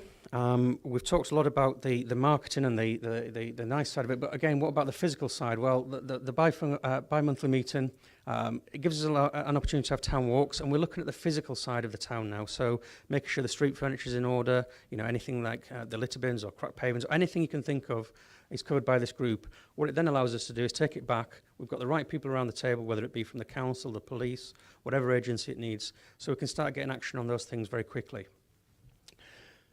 I think this is one of the key things that we're doing, and probably we're all very guilty of when we walk through the town, we're on a mission to get somewhere, we head down and we're very blinkered. What this allows us to do is just take a step back and open up and look what maybe a visitor that's new to the town would see that we don't necessarily always see ourselves. We also introduced some business-to-business workshops. Last year we ran 4 social media ones, mainly about Facebook for business specific. On the back of that, for those that attended, we offered a free 1-hour consultation to look at their social media for the business. Some businesses did take that up. not very many, which I'm amazed. It's a free consultation. It's there to be used. And in the same context, we've introduced the Meet the Board sessions. Now, it's great having a once-a-year AGM, but what we want to do is move around the town and get the board out there on a quarterly basis. So it's an informal update to tell you the activity that's going on, and your opportunity just to talk to the board and find out their views on what's happening. On the finances front, I think it would be remiss of me not to mention the collection team at West Berkshire Council. You'll see their collection rate of 99.1%. Industry average at the moment is between 97 and 98. They've done an excellent job in collecting the bid levy for us. And as I say, it would be wrong not to mention that. So the finance team is there to support the bid board, making sure the money's been spent in the best possible way on projects that you as a business have wanted, making sure that we're spending the additional income that we've got on projects. The other thing it would be wrong of me not to bring up is there are a number of businesses that give their time either free or at a vastly discounted rate. There's 4 of the main ones there. There are a number of others, and I think that's only fair that we recognise them. In terms of the finances itself, well, you'll see we total company income of just over 400,000. 361 of that was spent on the projects. 76,000 on overheads. The eagle eyes in the room will say, well, you said there was 199 additional revenue. The accounting period that the British bids asked for is slightly different, so it is slightly more. But in our financial year here, it was 180,144. So I think in terms of generating additional income, it's worked quite well. And as you'll see there, we've mentioned the key project is the marketing project, trying to educate people where Newbury is and what Newbury is. So the challenges that lie ahead for us, it's no surprise, it's been in the newspaper, but significant reductions in local authority spending. That puts pressure on a lot of things, particularly in the bid world as well. There's still dubiousness, there's still suspicion around shared management of public spaces, whether it be private, public sector. We need to overcome that and move forward with it. The conversion of office and business into residential, we've seen that quite a lot in the town centre. We have to be careful we're not eroding all our business properties. And really unlocking the growth opportunities within the public sector and utilities. We have to ensure that we're maintaining the public realm as it is, and our role is very much about place management. I believe the council's role is about place making, but certainly there's got to be some joined up thinking there. I think what's really important for us is partnership is much more important than power. We're not after taking over the world. We're after making Newbury a more vibrant place for people to live, work and visit. It's not been an easy road in the first 4 years. Success hasn't been uniform. It's been very bumpy. We've had some great things. We've had some not so great things. And I think it's how we learn from those and move forward onto the next few years. We do, both as an industry and locally, need to continue earning trust. Although we're 10 years old, we're still infancy as an organisation, as an entity in the UK. And that only comes from the transparency and accountability. And I guess the key thing is engagement. Bids are there for you. They're your bids. You've got to engage with us. You've got to allow us to engage with you and tell us what you're looking for moving forward. So coming up, what we're looking for, well, obviously more targeted marketing. We'll continue with that because that's the key thing to getting people into the town. We're going to work more with our social media because we found that we're getting the best traction there. That's not to say we're going to discount everything else we're doing. We'll continue with the big events, the Newbury Fest, the competitions, the markets, and more importantly, we need to start working a little bit more on the evening economy as well, on the leisure offering. I think you'll all agree the leisure offering in Newbury has gone from here to here over the last few years. It's certainly increased dramatically, for the better, in my view, but not always agree with that. And finally, I'm going to leave you with a sales pitch, which would be wrong of me not to. We will be going to the ballots in 2016 in November for a renewal of our bid for a second 5-year term. I think everybody would agree that in some way or another the bid is making a difference. Many of the projects that you see here and that you've heard me talk about for the last 3 years would not have happened without the bid. And as we turn our attention to that, we want you to be a part of it. We want you to tell us what you want us to continue doing, what maybe you want us to stop doing, but certainly what you want to see the next 5 years shape up like and look at. There has been lots done. There's lots still to do, but crikey, there's lots to lose if we don't have a bid. And I just wanted to leave you with no illusion that all the marketing activity that you've seen, all the projects that you've seen, will not happen if we do not renew that bid next November. Thank you very much. Well, thank you all for making it back in time. Appreciate that. And, oh dear, here we go. Wasn't like this in my rock days. Next on the agenda, we have Nick Carter, our Chief Executive, who is going to talk a little bit about the London Road Industrial Estate project. Nick.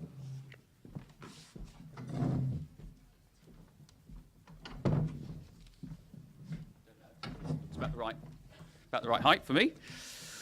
Thank you, Anne. There's actually two Nicks.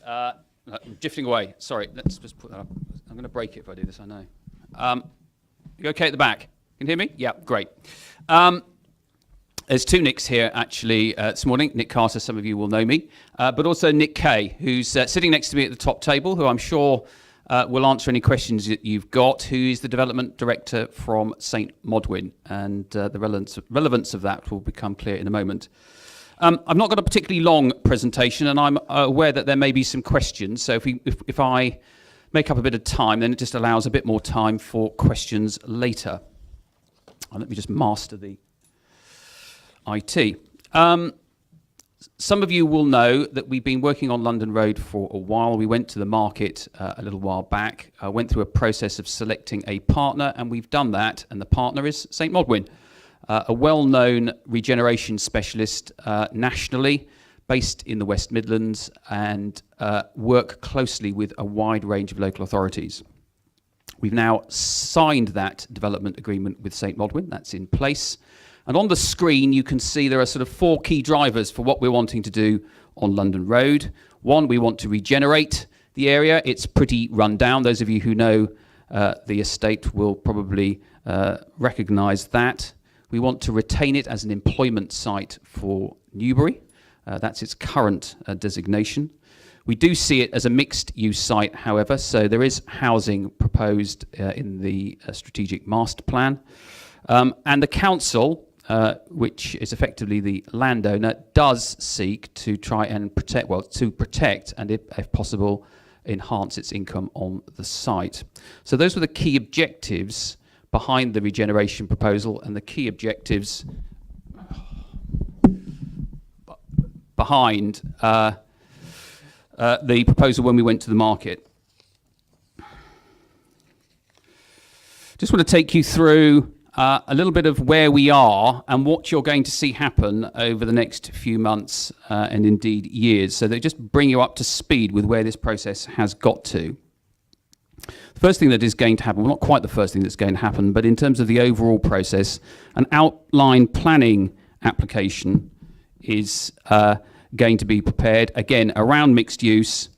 One of the things that we will see, because this is a 10-year or so regeneration project, is that there'll have to be some flexibility built into the process as we go. And one of the things we've already seen is that the market shifts.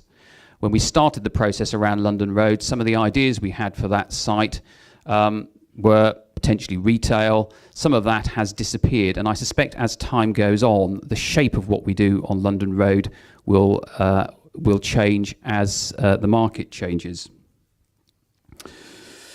There's also significant new infrastructure to be brought onto the estate. I'll say a bit more about that in a moment, but clearly it's pretty run down as it is at the moment, and it's always been accepted that part of the regeneration was about creating new infrastructure. In terms of the arrangement with St Modwyn, this is something we're doing jointly between the council and St Modwyn, and we have joint control. There will be a steering group in place to make sure that we move together in a joint way. Once the outline planning permission has gone through, then individual plots will come through as specific reserve matters applications. So the whole thing is not going to be demolished and rebuilt from scratch in the same way as we did Parkway. This is very much more an ongoing phased regeneration on a much longer timescale. The plots are not going to mirror what's there now, and I'll show you a diagram in a moment just to give you a sense of that.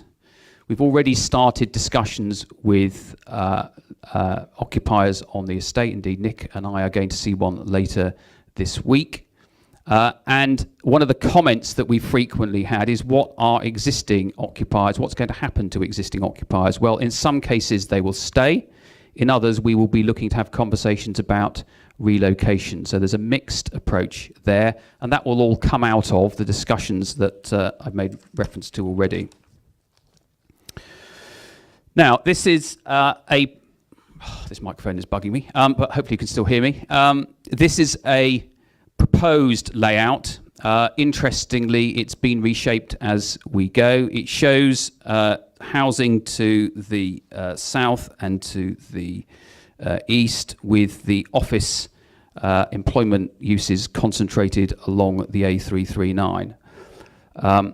I'd make the point again that it's only purely indicative and may well change, but it gives you a flavour of what the site may well look like as it starts to get developed. The first thing that we're going to see is the road. Those of you who noticed that layout would have seen that we've got a new road potentially, well, we have a new road coming off the A339. That's already got planning permission, and phase 1 will actually start in the new year. This will also involve widening the A339, but the new link road, which is the first thing to happen, is planned for next year, and it's associated with improvements to the Robin Hood roundabout as well. So the traffic modelling has shown that this new junction off the A339 needs to be done in concert with widening on the Robin Hood roundabout. I'm not sure you can make this out, but I thought I'd try and put it in. This is the road junction. So to the left-hand side is Victoria Park, obviously London Road to the right, but you can see the junction there. There's some work being done in Victoria Park in terms of improving pathways, etc. But this is a fully traffic light junction. You can come out of London Road, turn right and left, and I'm sure there'll be some comments about this in the question time. I just wanted to just run through some visuals here. These are St Modwyn's visuals, just giving you an example of what you might well see developed on London Road over the coming decade or so. As I said, a mixture of housing and of office. Just to highlight the timetable, I've said some of this already. In fact, I think I've moved. Can I go back? Gone one too far. Sorry. We're having conversations as we speak with occupiers on the estate, and if there's any of you here this morning who haven't had that conversation or want to have that conversation, then Nick is here, and I would encourage you to take his details. We're very, very keen to talk to all occupiers on the estate to hear what your plans are and also give the opportunity for a two-way conversation. The outline planning application is expected next year. St Modwyn have started work on that, and as I said earlier, we will deliver the new link road next year as well. We move into the following year, 2018, and we then start to work on the reserve matters for individual plots. As I said, this will be done on a plot-by-plot basis. So, in summary, we have got a strategic plan for the whole site. That does, to some degree, remain flexible, given the timescale that we've got with this regeneration project. It is a long-term regeneration project. I'm not going to repeat the points that I've made earlier, but you can see at the bottom of that slide that it's based on improving the local infrastructure. We've got the opportunity to bring around new employment opportunities on this estate, and there's a lot of conversation about office accommodation in Newbury. This is a site that we see as key to providing new modern office accommodation in the town. We're looking at an attractive and integrated design across the whole estate, and hopefully you can see some of that coming through that very early layout. But I've always taken the view, what we need to create here is something that, if you like, mirrors Parkway on the other side of the park. It needs to be as attractive, regeneration as I think we've managed to create a little way away on the other side. I've made the point about office space. This is where we are seeking to provide that required new office space. It will provide an opportunity for housing, particularly alongside the river. And as I've said earlier, we are looking, we've made no bones of this, to certainly protect and, if possible, enhance our income. But I've made this point elsewhere, and I think it's been reported in the media. We're not talking about significant increases in income here. This is not some great money spinner for the local authority in the same way that Parkway hasn't been either. And I think at that point, probably rather early, I'll finish. Happily take any questions, and I'm sure there'll be some a little later. Thank you very much, Nick, and I'm sure you will get numerous questions later. I'd now like to introduce the Head of Planning, Gary Lugg, who's going to tell me what my portfolio is all about, really. What do you do, Gary?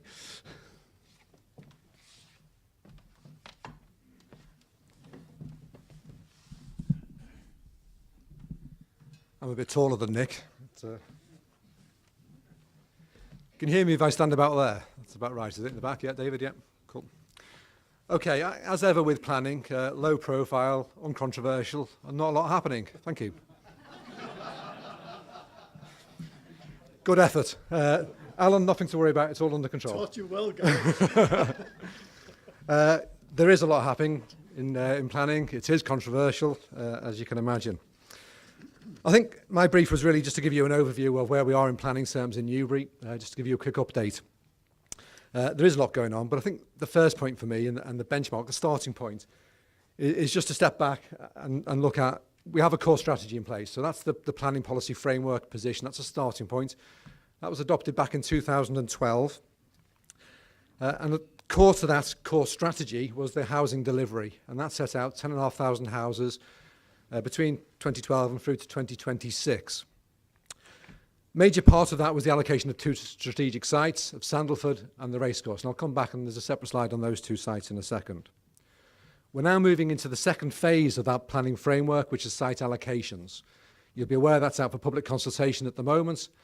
27 sites across West Berkshire to allocate around 1,600 homes. In the Newbury area, there are 4 sites which we are proposing to allocate. And again, I've got a slide showing the locations of those in a second. First of all, the racecourse. Again, you'll be aware that's well underway at the moment. Up to 1,500 homes on the racecourse site. Really important in planning terms for this is that those homes seek to facilitate improvements to the racecourse, help the racecourse to develop into the future. Racecourse is a key employer, huge attraction to the local town, and part of that unique Newburyness that we were talking about early. Really important for us to support that in planning terms. The racecourse development helped to secure that long-term future for the racecourse. The development, because of its location, very sustainable location near the town centre, predominantly small units, 1 bedroom, 2 bedroom, some 3 bedroomed. As I've said, the development is progressing. The most visible element of that for you that don't go into the development itself is the new link railway bridge over the railway line. So that's now developing nicely and coming on track pretty much to schedule, I believe. Sandalford Park, because of the scale of the development, as ever, it was going to be tricky to develop that. That's now progressing, and we do have a planning application. Development was allocated for up to 2,000 homes, 1,000 up to 2026, and there's some flexibility in the core strategy to allow some more homes to come forward if we were falling a little bit behind with our housing delivery.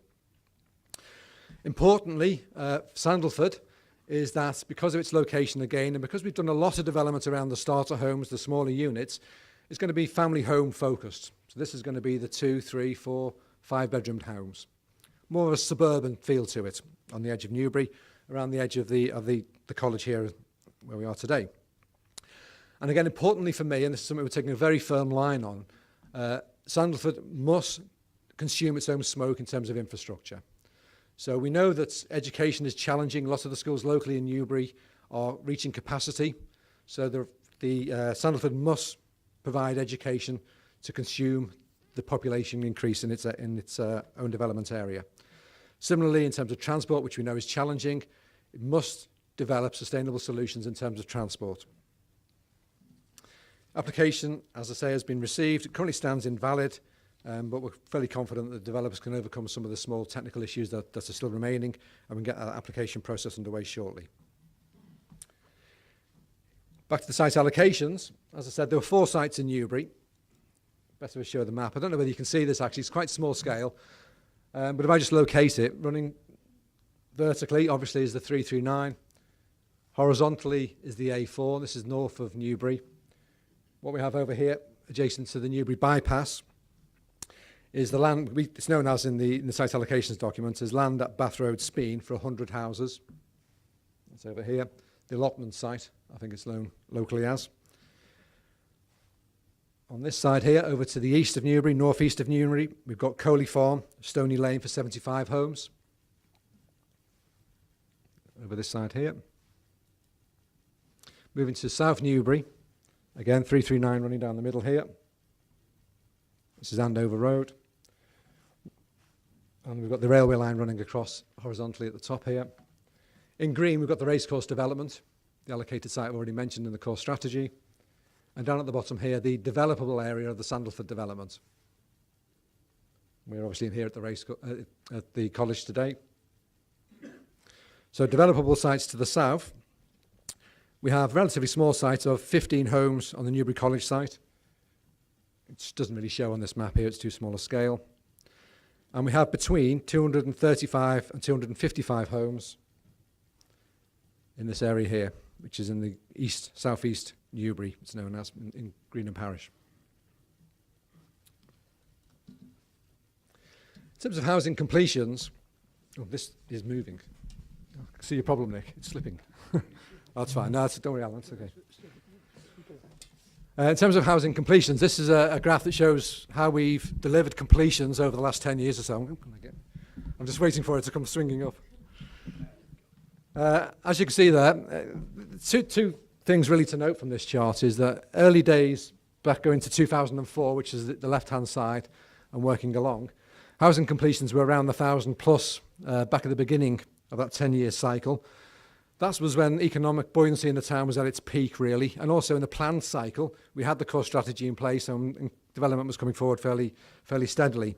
You can see then there's a significant drop-off as we went into the economic downturn, Alan, not the recession. I'm on message. Into the economic downturn there, and a slow recovery we've seen over the last 3 to 4 years ago, up to around 400 to 500 houses. Based on the 10,500 houses in the core strategy, that works out about 525 houses per year on average. That's our target, if you like. So we're not far off that in terms of housing delivery over recent years.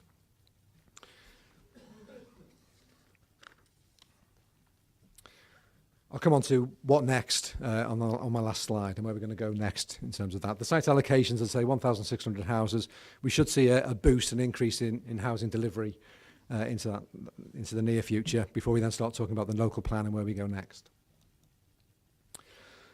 Touching on the vision, as this is the vision conference, it's a critical document to us in planning. It sets the scene, if you like, in terms of what we're seeking to achieve in Newbury. So I pulled out some of the key themes here, and I'm not going to run through all these in detail, but I'll pick out some of the important ones for us. And it is about this Newburyness, and I really like that phrase, the Newburyness. It's something I want to start using. It's a funny phrase, but I think it does sum up where we're at with this. Newbury, it traditionally is a market town, but let's be realistic about that. It's growing. It's growing substantially. There's a lot of housing going into Newbury, a lot more people coming into town. The trick for us is to retain that uniqueness, that nice feel of the town centre, but at the same time allowing it to expand, allowing it to grow, and providing the infrastructure to support that. It's a difficult task, but it's something we need to grapple, something we need to get on with. Newbury will retain its administrative centre and its business centre. It will be the major town in the West Berkshire area. It will be the key focus for business investment, and you've seen some good examples of that this morning with Market Street and London Road industrial site. And we will continue to implement the key activities identified in Newbury Vision 2025. And again, some of the key ones there are Market Road, London Road Industrial Estate, and also the Wharf. It also talks about having significant development potential on brownfield sites, particularly around the town centre. Now, I'm not going to spend any time on these. We've had two very good presentations already from the developers. One thing I do want to say, though, and it is worth saying, I think, we don't touch on this very often, but we are the local planning authority, and then there's the council as a landowner and developer. we are two separate entities. And I think Nick will confirm, I give the development team, my team, the planners, give the development team quite a hard time in terms of, you must satisfy the planning policies, you must tell the story, you must tick all the boxes that the rest of you must satisfy as developers. We operate independently of the rest of the council as a developer. Having said that, we are, as a planning authority, very keen to see London Road developed. It needs regenerating. We're very supportive in principle of that development. We see it as mixed-use regeneration. It is an employment site, and there are policies to protect it as an employment site. As soon as we start moving away from that, we, the planners, we need to know why. What's your justification for that? What we are seeing is intensification of employment land on the site there. So yes, the area of employment might be smaller, there might be residential uses on the site, but there's going to be an intensification of employment land. We wait with interest to see the planning applications as they come through. The wharf, we haven't heard much about the wharf. Again, from a planning point of view, it's in the vision. We're very keen to see the wharf area redeveloped. We think there's a lost opportunity there, and I'm absolutely where Russell is. We don't make enough of the canals and the roads and the parks that we have. There's a great opportunity around the wharf area to make that really special, and we in planning would like to see something come forward along those lines. And in terms of Market Street, I think that's a very exciting opportunity for Newbury again. It's a tatty area of the town. It is the main gateway into the town if you're coming on the train.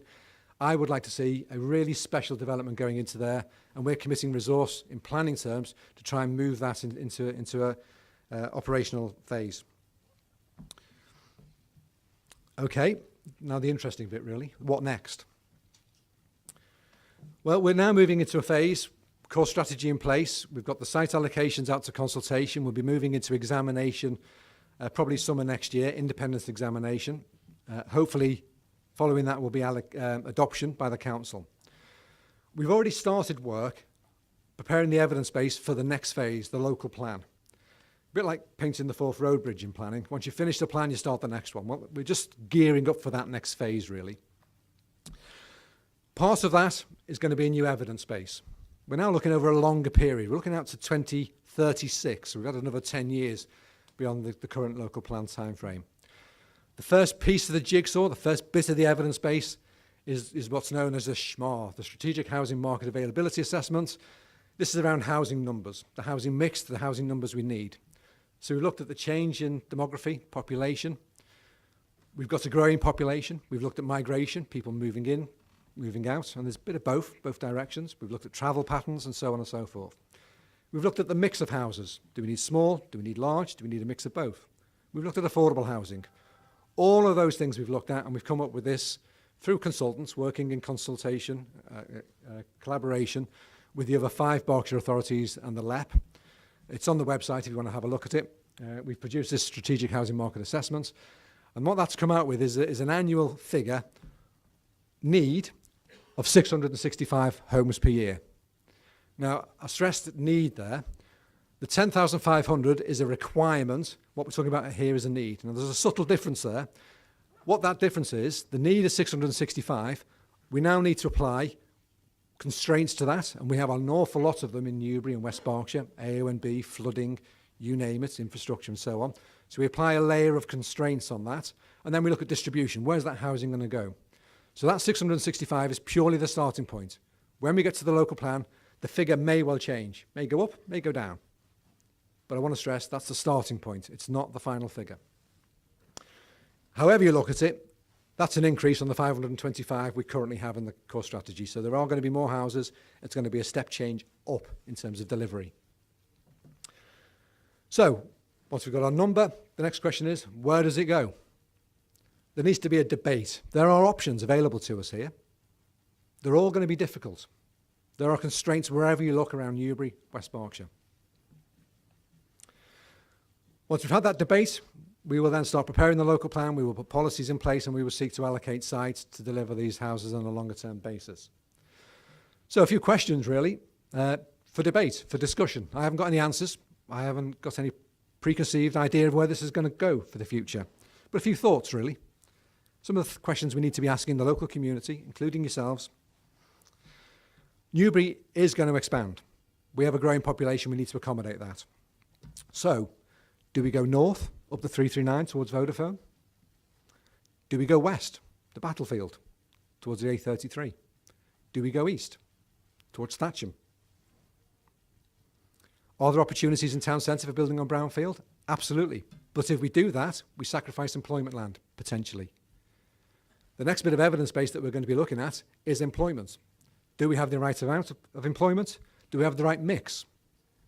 Question mark. We're doing that work as we speak. That work is underway. You'll see consultations coming out about this, and I would urge you all to comment to respond to that. If we haven't got the right amount of employment, should it be greenfield? Question mark. Should we intensify existing uses? Question mark. Lots and lots of questions need answering as we start getting into this new local plan cycle. And finally, and as I've stressed before, we get a lot of comments about this, and it's something I always respond and say, absolutely, I agree to this. If we're going to grow as a community, as a town, then the infrastructure must be in place to support that. That is hugely challenging. As you will all be aware, the government replaced Section 106 with a community infrastructure levy. As an authority, we think we're going to receive around 50% less contributions through the SIL process than through Section 106. And Section 106, we struggle to deliver the infrastructure we needed. So in financial terms, delivering the required infrastructure for a growing town is going to be challenging. We know what the public sector finances around. There aren't many solutions publicly. So as a town, again, we are going to have to grow. We are going to have to accommodate that growth. We need the infrastructure in place. How do we deliver it? Question mark. Exciting times, I think it's fair to say, in future. And as I started with, uncontroversial, not much happening. Thank you.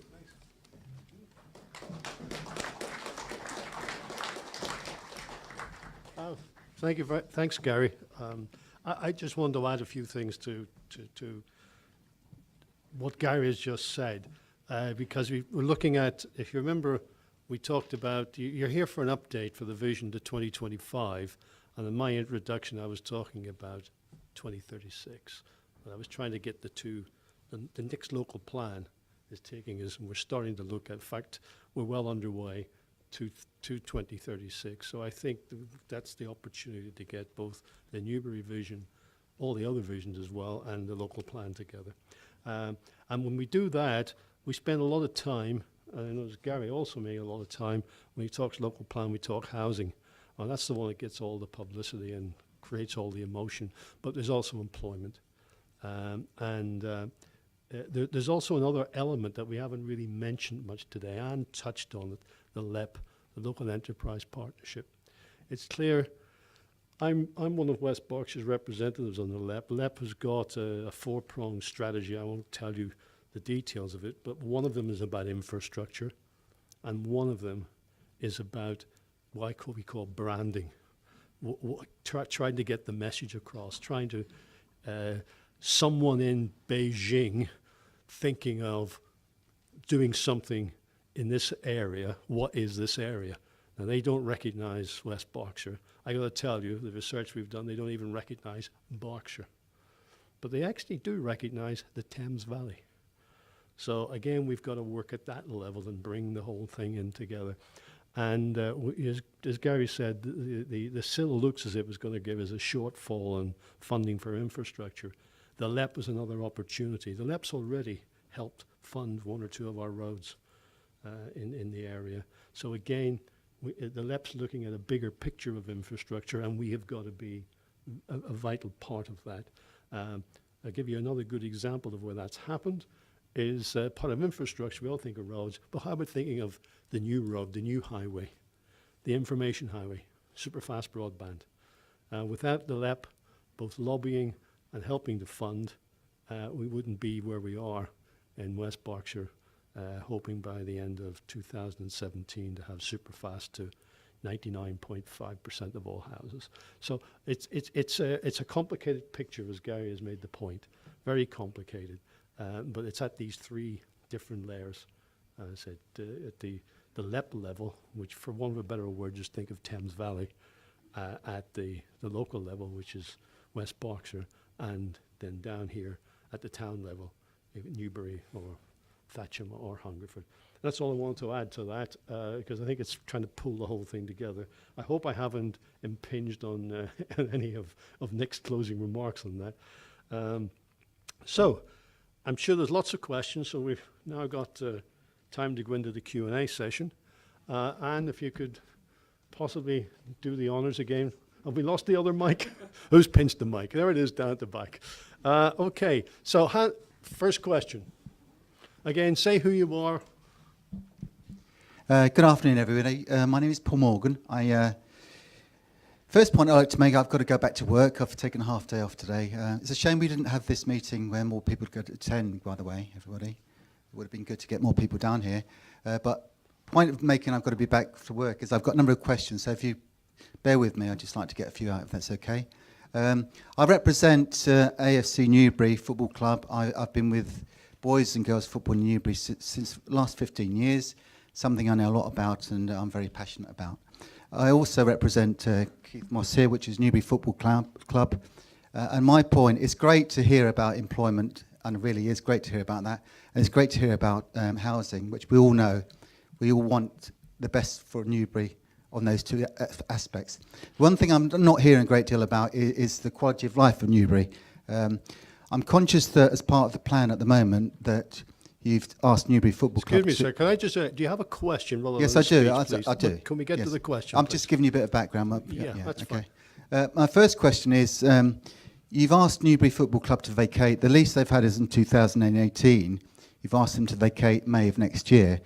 Looking at the slides I've gone through, is there any reason why you want them to vacate in that time frame? That's the first question. Why you? Well, let's take them one at a time. Nick, do you want to? Yeah, I'm a bit microphone-less.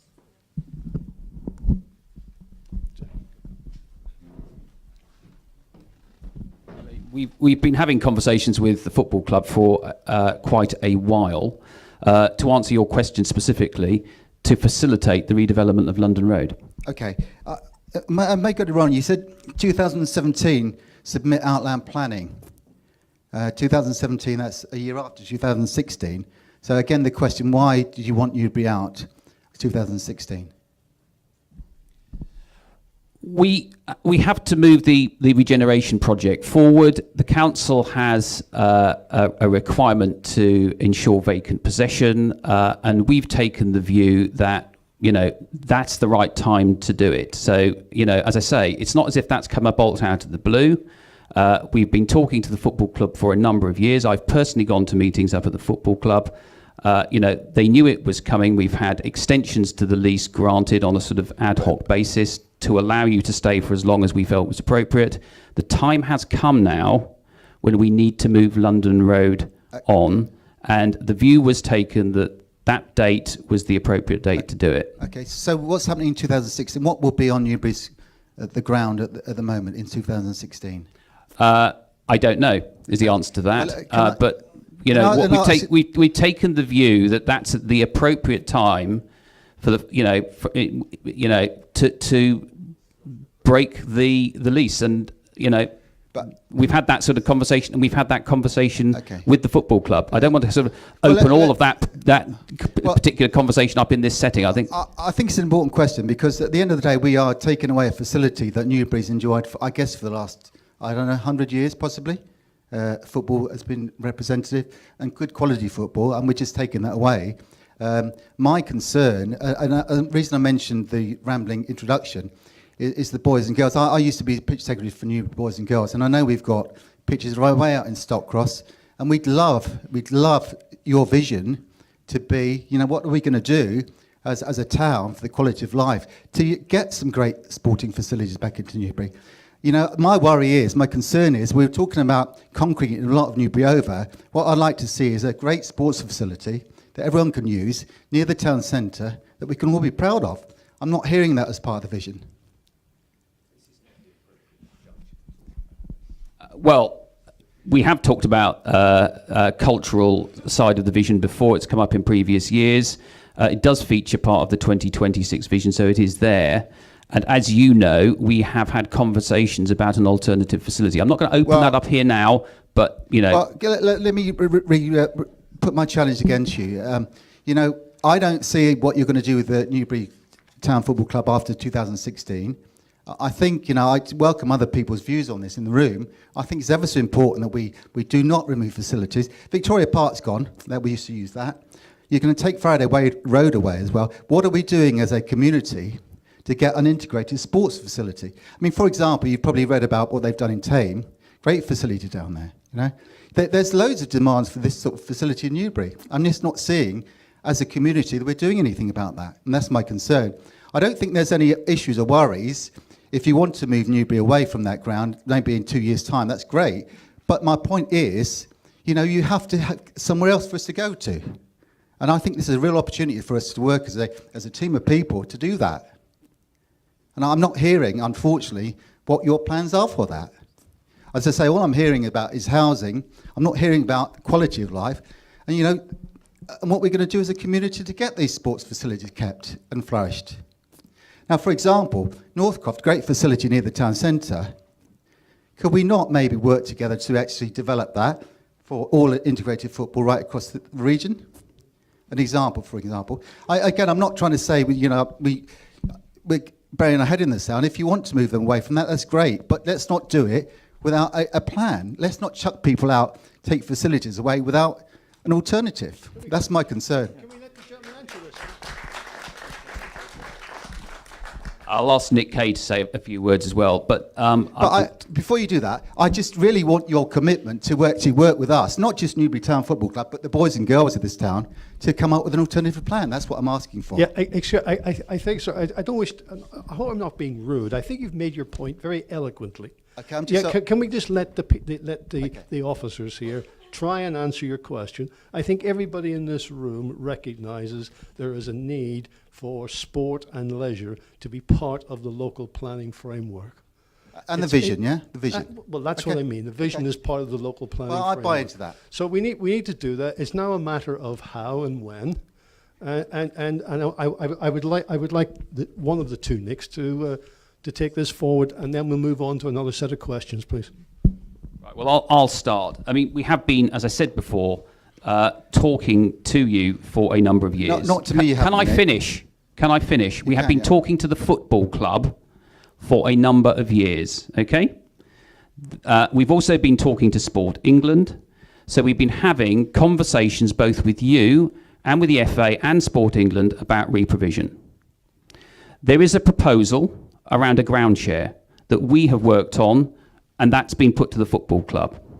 I am aware you're also looking at your own, possibilities. That is fine as well, okay? So there's a lot of work being done, and there is a plan in the making there, okay?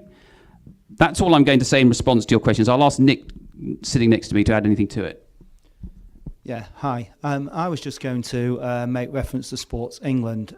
As Gary's explained, any St Modwyn application has to tell its story and has to be compliant with policy. A very important consultee to any application is Sport England. So there will be no planning permission unless there's been proper engagement with Sport England, and they have been satisfied that the loss of a sporting facility has not only been reinstated or supplemented. Well, where's it been supplemented? Sorry, I missed that point. Well, you're saying you're taking a facility out of Newbury and you're trying to push it over to Thatcham.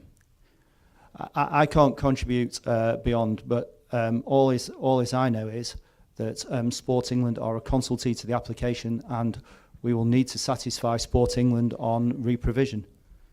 Okay. Can I just say, I think you've made your point, and can we have some other questions? Duncan Crook, I suspect it's on the same topic, but... Yeah, it's Duncan Crook. Well, it is LRIE, and I've got a few questions, but just a point on what was said about the football club. So, Nick Kay, perhaps the point of timing is, if you're putting an outline application in the second half of 2016, early part of 2017, if you terminate the football club's lease in June 2016, then that facility will have been destroyed, and therefore you won't have to consult with Sport England. Could you comment on that? My understanding, Duncan, is that Sport England are a consultee to any application, and whether the football club is playing on that pitch at the date of application or has ceased playing on that football pitch, they are still a consultee. The club will be closed by then. I believe that Sport England are a consultee to the application, come what may, and that they would object to an application on the basis of the loss of a facility. Well, So I don't think that St Modwyn or its partner at the council is in any way taking the situation lightly or failing to recognise the importance of sport for the town. I mean, this is a vision issue because part of the vision, and there is some confusion between 2025 and 2026. The vision on the portal, the council's portal, is 2026. And I don't know, even though I've been involved in that, what the status of the 2026 vision is. I suspect it's draft and you're working to 2025. But the enhancement of sporting facilities is an objective of the vision, whether it's 25 or 26. And the point that has been made is that by early termination in 2016, you don't appear to be giving the football club as long as you could, because you have said that there won't be any need to be on site until the second half of 2018. And my understanding is that you could therefore run the football club's facility or allow them to run it until midterm 2018, and that will give them more time to negotiate with you, the council, for reprovisioning, which is an objective of the vision. So why not run it to 2018? Well, I have nothing more to add beyond what I've said. On the sidelines, I believe that the council has engaged in some detail with the football club, and I come back to the fact I'm also mindful of the need to work with Sport England. I have nothing more to say. Yeah, I'd just like to I'd close this particular topic down, if you may. I think we've aired it. You know, if there's a bit of a debate going on, is it 2026? Do you want a 12-month extension or what have you? That's something that should be discussed offline, please. I think that's unfair. My name's Tony Coleman. I'm the managing director of Acedes. I'm actually affected on the Fleming Road development side of it, but that's I would like to say something about the football club. It's really important, is the fact that the vision is about the people that live in and work in Newbury. Okay, now we've highlighted housing, we've highlighted employment, but we have not mentioned community. And here you are going to take out a main artery of the community. Let me just say that it's not for no reason. It's not taking out. What I would like to do is chairing this meeting is to move on to other topics. I think we have given the football club, and I understand it. We've given the point a lot of airing.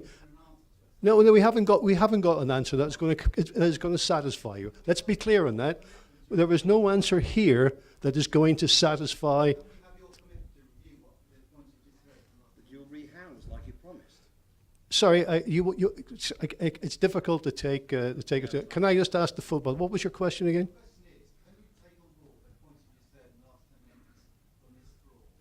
I'm sure we will. Yes, I'm sure we can absolutely commit to that, and I think you're making 2 points, if I may summarise. One of them is the principle of moving at all, and the other one is the timing. And I think the principle, you won't agree with it, but that decision, we're the landowners, the council, we've already taken that decision. The timing is one I am sure, in all reasonableness, we could negotiate on. I know of no other reason. I know of no hidden agenda for timing. I know of no other reason for saying, here is a hard and fast date. If there is, someone will tell me. That's fine, because I do accept your position. You have to do a lot, but I just want to get everyone clear in this room that you have given us your commitment to review the comments you've taken on board, and I'm quite happy. Let me make it clear what I'm saying. I'm committing to have a review on the timing, but not the principle. Okay? I said in my statement, we're happy. I think as a community, if there's an alternative in place to go to, great. We're all buying into that. We need to work we need to work together to find we need to work together because a community is important. That's why it's here. That's why we're all here, as community. So we're trying to get there. Okay. Does anyone have another question? Might I ask my real question, which wasn't a football club question, so it's Duncan again, but it's actually about the financial returns for London Road. which Go is on. that Go ahead. Nick has said today that the council, whilst it aspires to achieve a financial improvement, very possibly won't, and that's a repeat of what has been said before. And it remains an objective, but it seems to have gone down the ranking in objectives. The council set out to regenerate London Road with the key objective of financial improvement. And in fact, in a notice that was publicised in August this year, the most recent public notice, it repeated that. It said, quote unquote, to maximise the income for the council. So I don't quite understand why that maximisation of income seems to have been dropped. I don't think it has been dropped as such. I put the objectives up on the screen and it's still there. The objectives haven't changed over that period of time. We haven't sort of ordered them in relative importance. The point I've made is that all of the modelling has shown that the council will protect its rental income stream from London Road. But in terms of any additional rental income stream, that is far from certain. Some modelling would suggest there may be some increase, but it depends what actually happens on the estate. What certainly isn't going to happen is a very significant increase in rental income. I've seen nothing on that basis, and I don't think we entered into this in the same way as with Parkway and in the same way with Market Street, around seeing these as sort of, highly lucrative financial ventures for the council. These are regeneration schemes that are there to bring around a broader community benefit. So absolutely, we are seeking to protect the council's income stream. That's absolutely clear. But in terms of what additional income, outside of any capital receipt, obviously for the housing, what I'm talking about here is rental income from the employment-based site. There may be some, but it's not, all of the modelling would seem to suggest that it's not going to be particularly significant. We're not just doing it for the money. Thank you, Nick. David, did you have David Grant, Faraday Development. Alan, when we met last time, I asked you a question with reference to Bayer, and you gave me the answer. You didn't really know what was going on, so I wonder if you could comment now. No, I didn't. I did not give you that answer that I didn't know what was going on. Next question, please. Well, mine's almost on the same thing. Only I'm not going to challenge you on what you said or didn't say. But part of the presentation did say that the racecourse was a key employee in the area, and I applaud what's going on there. I think it's a really good development and is important to the vision. But when you talk about key employers, what happened with Bayer? Here we have a situation where there are hundreds of jobs now gone somewhere else. We built a lovely shopping centre, which is, when you think about Bayer disappearing down the road, there's income we're going to miss from Parkway during the lunchtime and during the shopping and everything else. What happened? I want to know why Bayer had to move from Newbury. They were a very, very, very important employer with some great ideas for the future. Let me ask Nick to answer that question first. I may want to add a few things.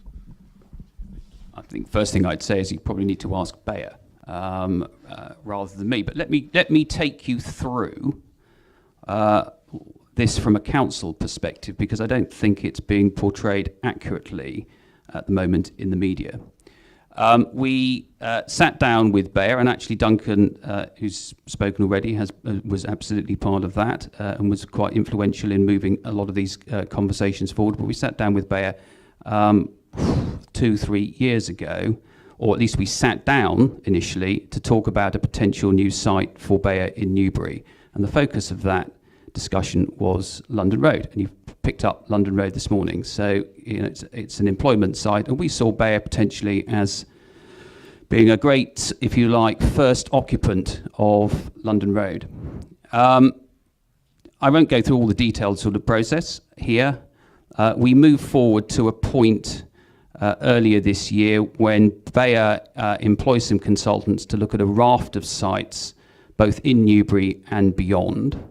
A number of the Newbury sites were in contention, including London Road, but it was quite clear there were sites towards Reading and including in Reading in play as well. Unfortunately, London Road fell away quite quickly, and it fell away because it was seen as potentially undeliverable in the timescale that Bayer were working to. What we did once that became clear, albeit rather late in the day, was work with another developer on a potential greenfield site in Newbury, and I have to say it was a bit of a tricky site to pull off, but there was very strong political commitment to try and retain Bayer in Newbury. Unfortunately, that was too late for Bayer. It is absolutely fair to say that at the final cut, when Bayer were looking at their final set of options, there were sites both in Newbury and in Reading being considered. They weren't London Road in terms of Newbury, it wasn't the other site that I've just made mention to, but there was another site in Newbury that Bayer actively considered. They've gone for Green Park. I think some of this has been reported in the media, but if you talk to Bayer about why they went to Green Park, part of it is about Green Park. We don't have Green Park. We don't have that sort of facility in Newbury. But if you also talk to Bayer, they'll talk about being closer to London, being closer to Heathrow Airport, and being closer to like-minded businesses. And when you talk to them, it becomes quite clear that that locational pull eastwards, which you've also seen with Vodafone as well, was very, very strong. Yes, it's certainly true to say we couldn't match Green Park. What it certainly is not true to say is the council did nothing. So can I just put that record straight? But this question actually needs to be answered by Bayer, because it's a business decision that they've taken. And all I can say is there are other factors at play which we here in Newbury need to consider for the future, because the pull of London and the pull of Heathrow is very strong, and we are some way away from it. And that undoubtedly had a part to play in Bayer's decision. But you really need Bayer to answer this question, not me. Yes, thank you, Nick. I just add the press release that Bayer put out, and it wasn't just a press release as a sop. The press release absolutely said the local council and the local MP did everything possible. But I'm disappointed. Obviously, we're all disappointed to lose someone like Bayer. But I want to just give you a little bit of context, a greater context. Take a long-term view of economic development here in West Berkshire and Berkshire. Gone are the days when you think about you live and work in the same location. I'm going to tell you, we've got statistics. 50% of the people who live in West Berkshire work somewhere else. And 50% of the people who work in West Berkshire live somewhere else. So as Gary mentioned, we looked at the housing area, strategic housing assessment need area. Previously, we just look at West Berkshire. This time we've got a more functional area. It includes Reading, includes Bracknell, it includes Wokingham. The LEP is charged, as Gary also mentioned, to look at the economics and the employment. And that's called, it's a terrible description, but it's very apt. It's called a functional economic area. It recognizes the fact you don't live and work in the same local authority boundary. So the glass half empty or the glass half full. Let me give you the glass half full with regards to Bayer, in my opinion. They didn't go to Norfolk. They didn't go to East London. They went to Green Park within our economic functional area. Every employee of Bayer who lived in Newbury, who lives in West Berkshire, will continue to live and work in West Berkshire and in Newbury. So it's disappointing. I'm trying to put some context to this. What we've got to do is to make the whole of the area attractive to get more Bayers interested in coming here. That's one. But the second one is, and a number of people in this audience have pointed it out to me over recent months, we got to encourage growing our own. SMEs and startups are the lifeblood of the economy, not today, not in 5 years, but in 10 years. 15 years, 20 years. So when we're starting to look at a vision to take us out to 2036, we've got to think about who are the companies that are going to be significant in that time frame, and what are we going to do about it? So if we're starting to talk about things like tech incubator parks, that sort of employment land, because that's what this, the functional economic area that we're looking at is a little bit different from the last time we looked at employment land. We're now starting to ask, and this is where you can feed back and engage, tell us what types of employment land you really want. You can even tell us where you think you want it. And we'll try to take, this is the time when you get, I think Gary encouraged you to respond to the consultation. When you see this consultation coming out in the next few months about the functional economic area, please respond, because we really need to get the vision. It's not just community, it's not just housing, it's employment. Give us that vision. I've got ideas, I know everybody else has. We've got to get them into the pot and get them into the mix. Bear's unfortunate, let's look forward. Duncan, another one. Just what you just referred to what you just said, Alan, actually, which I think could be quite encouraging. It occurs to me that there could be a conflict between the profit objectives of a developer, and I speak as a developer, and the requirements of a community, which is what the vision's all about. I think Nick mentioned a process by which the council will, I read it to be, safeguard against a pure profit objective. So in other words, the council has input and perhaps control into the regeneration aspects of London Road. Have I got that right? Is that how this will work out, that the council will achieve its, and therefore the community's, regeneration objectives, rather than just handing over to a developer to achieve its best profit return? There is a protection in there on income. There's two sources of funding. There's two sources of money, which I know a lot of people often get confused. There's capital and there's income. We receive a lot of income from the leases and the rents on the properties in London Road, and the agreement we have is to protect that level of income. I think of that I hope answers your question. No, sorry, I don't know the line. What I meant is there could be a scheme designed by... Do you want to take the mic again, because I'm sure the people at the back can't hear, Duncan? Sorry. There could be a scheme developed by a developer for its profit objectives. Yeah. Okay, so anywhere. Nothing wrong with profit. No. Oh, well, I'm not, I repeat, I speak as a developer. So there could be a profit objective. My question is, are there controls in place so that the regeneration objectives, which are prioritised by the council, which reflect what the community wants, that the regeneration objectives will be achieved, not just a profit return or best profit return for the developer? I believe so, but I want Nick's more that, as I said to David, it's not that I don't know, but Nick's got more of the detail.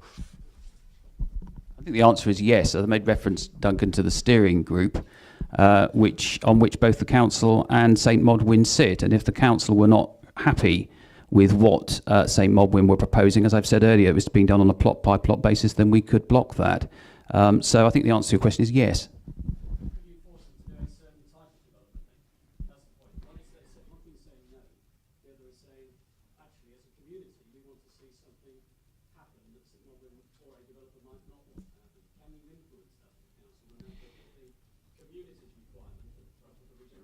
Yes, that's the steering group. Yeah. Oh, I didn't realise I was going to have to work as hard when I turned up this morning. Any other questions? Oh, we're done. We're done. Oh, there is one.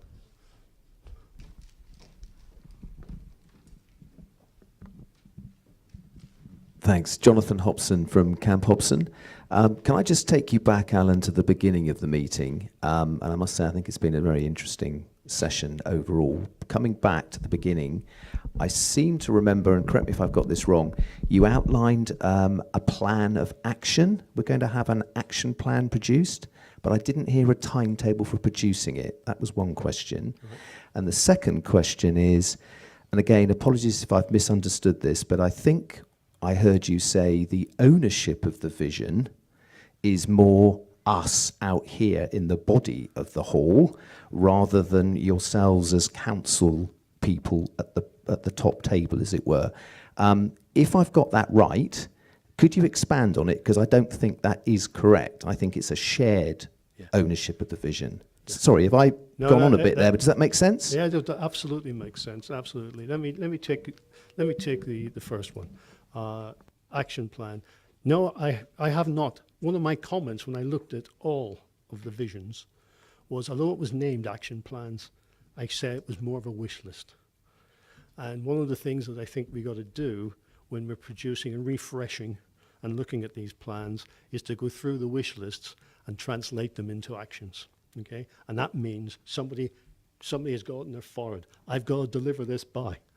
Whether it's the council, the town council, the business community, a charity, whoever. That's what I meant by that. The visions have been great. If I got a criticism of them, they've been aspirational wishes as opposed to taking the next step, put an action plan in place to make it happen. So I think the action plans of all the visions, including Newbury, has to be really looked at and turned into a proper action plan. So that's that one. No, I don't. We haven't yet set up the steering committee, but I would think that would be one of the, I would hope, if I have anything to input, I would say that's probably, because we've got a very good document. There's been a lot of hard work in it, and I think that, in Newbury and I'm talking about, and I think we've got to go through that with a fine-tooth comb and just look at that, if you allow me to call it the wish list, and really put, some of them are real actions, some of them, there are people, there are organizations down there. Sometimes they own it, but then there's no time scale against it. So what's the point of owning something if you can't have an idea that we can all sit and measure and monitor as to when it's happening? So, well, yeah, a bit of work to be done on that, Jonathan. Yeah, you're right. I think it was maybe I didn't express myself clearly enough. I personally don't own these things. I'm trying to own the process. And part of that process is you own the visions. But if you remember, I think I had on a slide it was a big word, shared. And when it comes to Newbury, it was driven and run and owned by the district council. Going forward, it's now going to be shared with the district council, the town council, and representatives of business. That I think we're trying to still work as to how that works. Okay. Good. Questioning. Got to run quick. What time are we due to finish? Okay. Okay.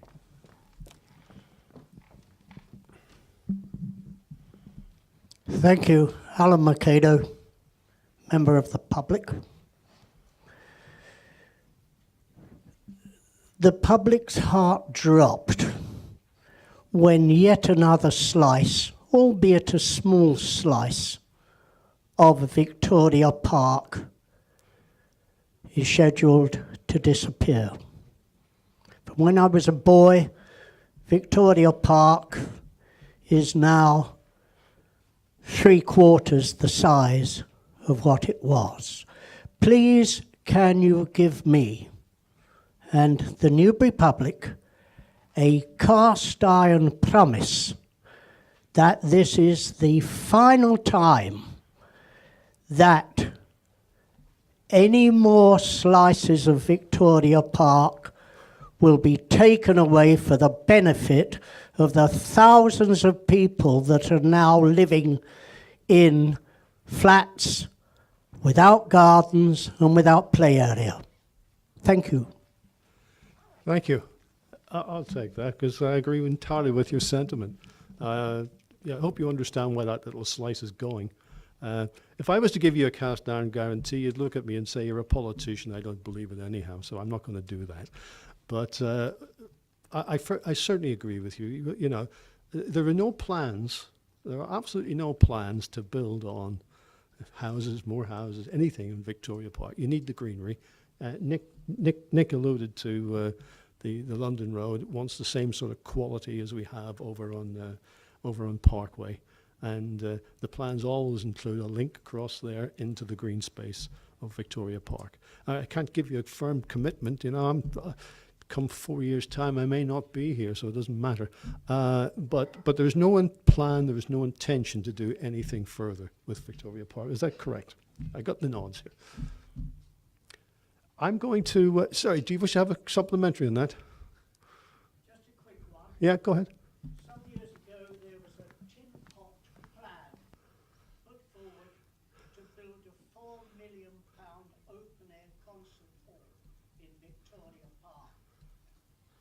disaster.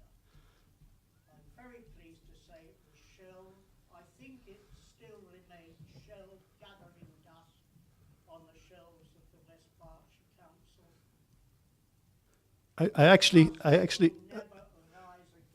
actually think it was probably on the shelves of the town council, Newbury Town Council, rather than West Berkshire. So it's not. It's not. You see, it's not. But it's one of the reasons why I looked at it and said, and I convinced my colleagues, we've got to bring the town council in as a shared partnership. Previously we had councillors who represented wards in Newbury.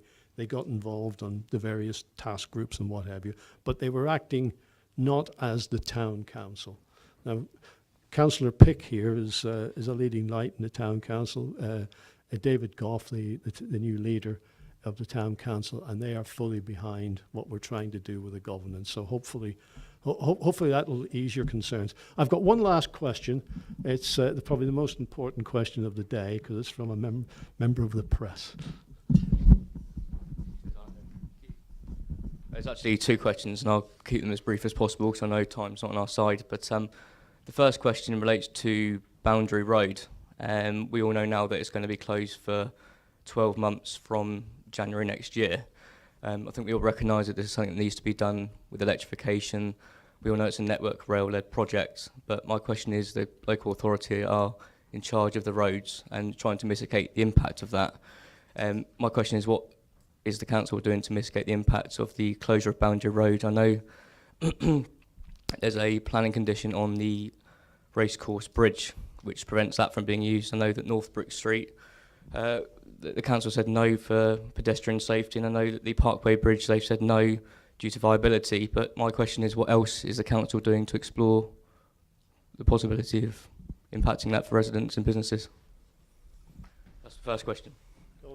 We'll come back to you. The man who's going to answer that one's right here. Hi there, I'm Garth Simpson. I'm portfolio holder for Highways and Transport. You described Boundary Road Bridge as a most important and one of the busiest through routes in Newbury. It isn't, it's the A339. It's a 100-year-old bridge. It's only 1 car width, and it has a massive weight restriction. It absolutely has to come down. I'm sorry about the 3-month extra delay. That's because this railway line was built in 140 years or so ago, in the days when steam engines could barely pull the weight of a container lorry of today. And you have a huge containment wall there on the south side of the railway, which needs a very delicate piling operation because it's built on the flood levee, which is full of gravel and mud. And you have to lift your sites away from being Newbury-centric because the whole of the West Country is reliant on this very busy railway route. Now, you've mentioned 3 mitigations, and I'd just like to explain those in a little more detail. The actual fact of the congestion is twice daily. That important morning run and the evening run with the close of business. Northbrook Street is open for those peak periods. So the debate of opening it up for all day is not a material palliative, if you like.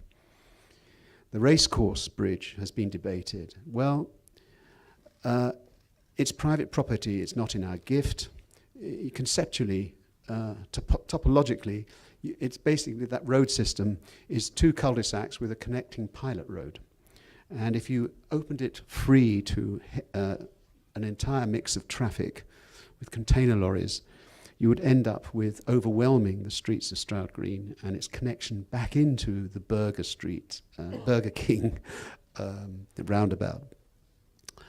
And the true congestion, and then we talk about Parkway Bridge. Well, that again is a single lane bridge controlled by traffic lights with restricted operations. And if you pour traffic down that, that would have to willy-nilly include a mixture of heavy goods vehicles and so forth. you end up congesting yourself around threading yourself through the car parks through to Bear Lane, and you're completely corrupting the movement of buses and coaches which use the coach park there. And the simple truth is we haven't got any easy solutions. What has happened actually, and let's dispel very quickly the urban myth of the 40 minutes, is that yes, that did happen. The delays did happen at 40 minutes. But I think, God bless the commuters, they have learned to time shift a bit. And it's not as if the council's transport staff have been sitting there saying we can't do anything. They have earnestly worked the traffic lights. They have earnestly worked tactical signage around the streets to encourage people to move, duck and dive. And we've just installed a new traffic light control system at the Robin Hood Rotary, which is a kind of modern system with software and is facilitative of road sensors in the road. I have sympathy with Network Rail. They don't actually have, they have a hard task. I don't believe, and it's well documented in the press, that they are bad project managers, and they're certainly not easy for our transport division to deal with.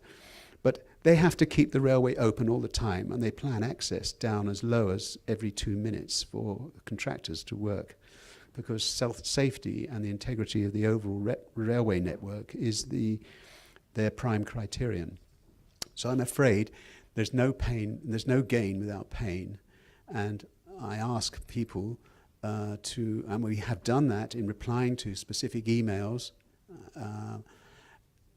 You have to use my quote, which Mark Edwards, the head of service, also uses, is there's no gain without pain. But God bless the commuters. I think they have learned the lessons.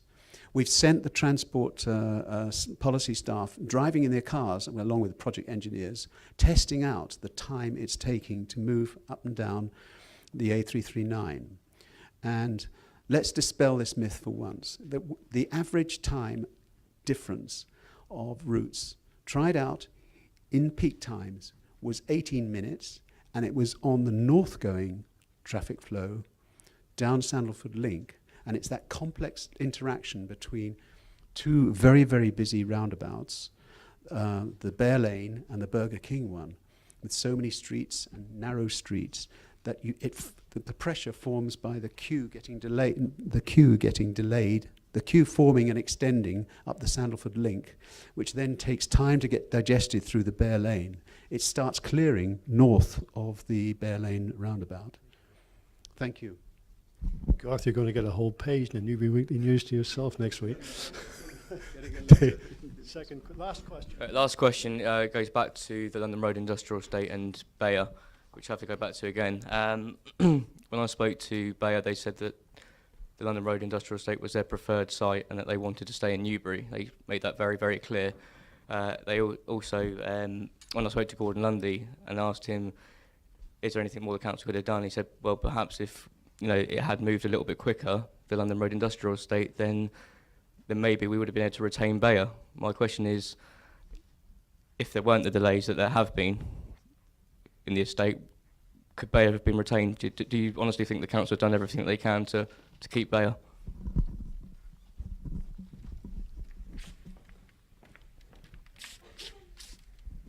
Well, my answer to that is yes, it was a complex project to deliver, and it may well be that Bayer saw London Road as their preferred option. The reality was, when it was independently assessed, was that it just had too much risk associated with it in terms of deliverability. I think I'm sorry, I'm going to wrap up. I'm going to wrap up. We're out of time, and Nick, you want to do some closing remarks?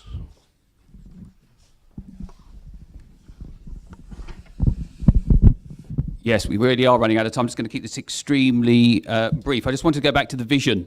A few people have commented on the vision this morning. Last year at the conference, we did bring forward Newbury 2026, and we took the view that further work was required. And some of you remember Simon Greenstreet from Bayer at the conference said that he felt businesses need to be more engaged in the process. We have tried during the past 12 months to get that sort of business engagement come forward, and we have struggled a bit. However, as Alan has said this morning, we're going to move forward now with this steering group, which is going to have district, town and business representatives on it, with a view to creating a new, more aspirational vision, which is what we talked about last year. My hope is we may end up with something called Newbury 2036 to tie in with the work that Gary alluded to. So I just really wanted to conclude by saying we are going to try and bring the business reps back together to start that sort of process going. We don't have Simon. Simon had to step away from that activity mid-year, which has left us with a little bit of a sort of a gap. But we are going to take the initiative and draw the business group community together in best way we can, with a view to then hopefully finding some individuals who can join that steering group. So that hopefully this time next year when we meet, we do have the beginnings of that more aspirational vision, and some of the concerns that you have alluded to this morning. You can play an active role in developing and hopefully working through. I'm going to stop there because I know time is very tight. There were one or two other things we could have talked about this morning. We could have talked about Stirling Cable site, which is still live. That now has planning application. And we could have said a little bit about the wharf. Not that there's an awful lot to say, but we're still working on that project. Perhaps we'll touch on those next year. You're probably not aware of it, but this whole event this morning has been streamed over the web. I don't know how many people have been watching it, but it has been. If you want to watch that, or if you want any copies of the presentations, they're on the council's website. And can I finally just ask you to complete the evaluation forms and leave them on the top table when you leave? It would be greatly appreciated. Thank you all very much indeed. Have a safe journey home.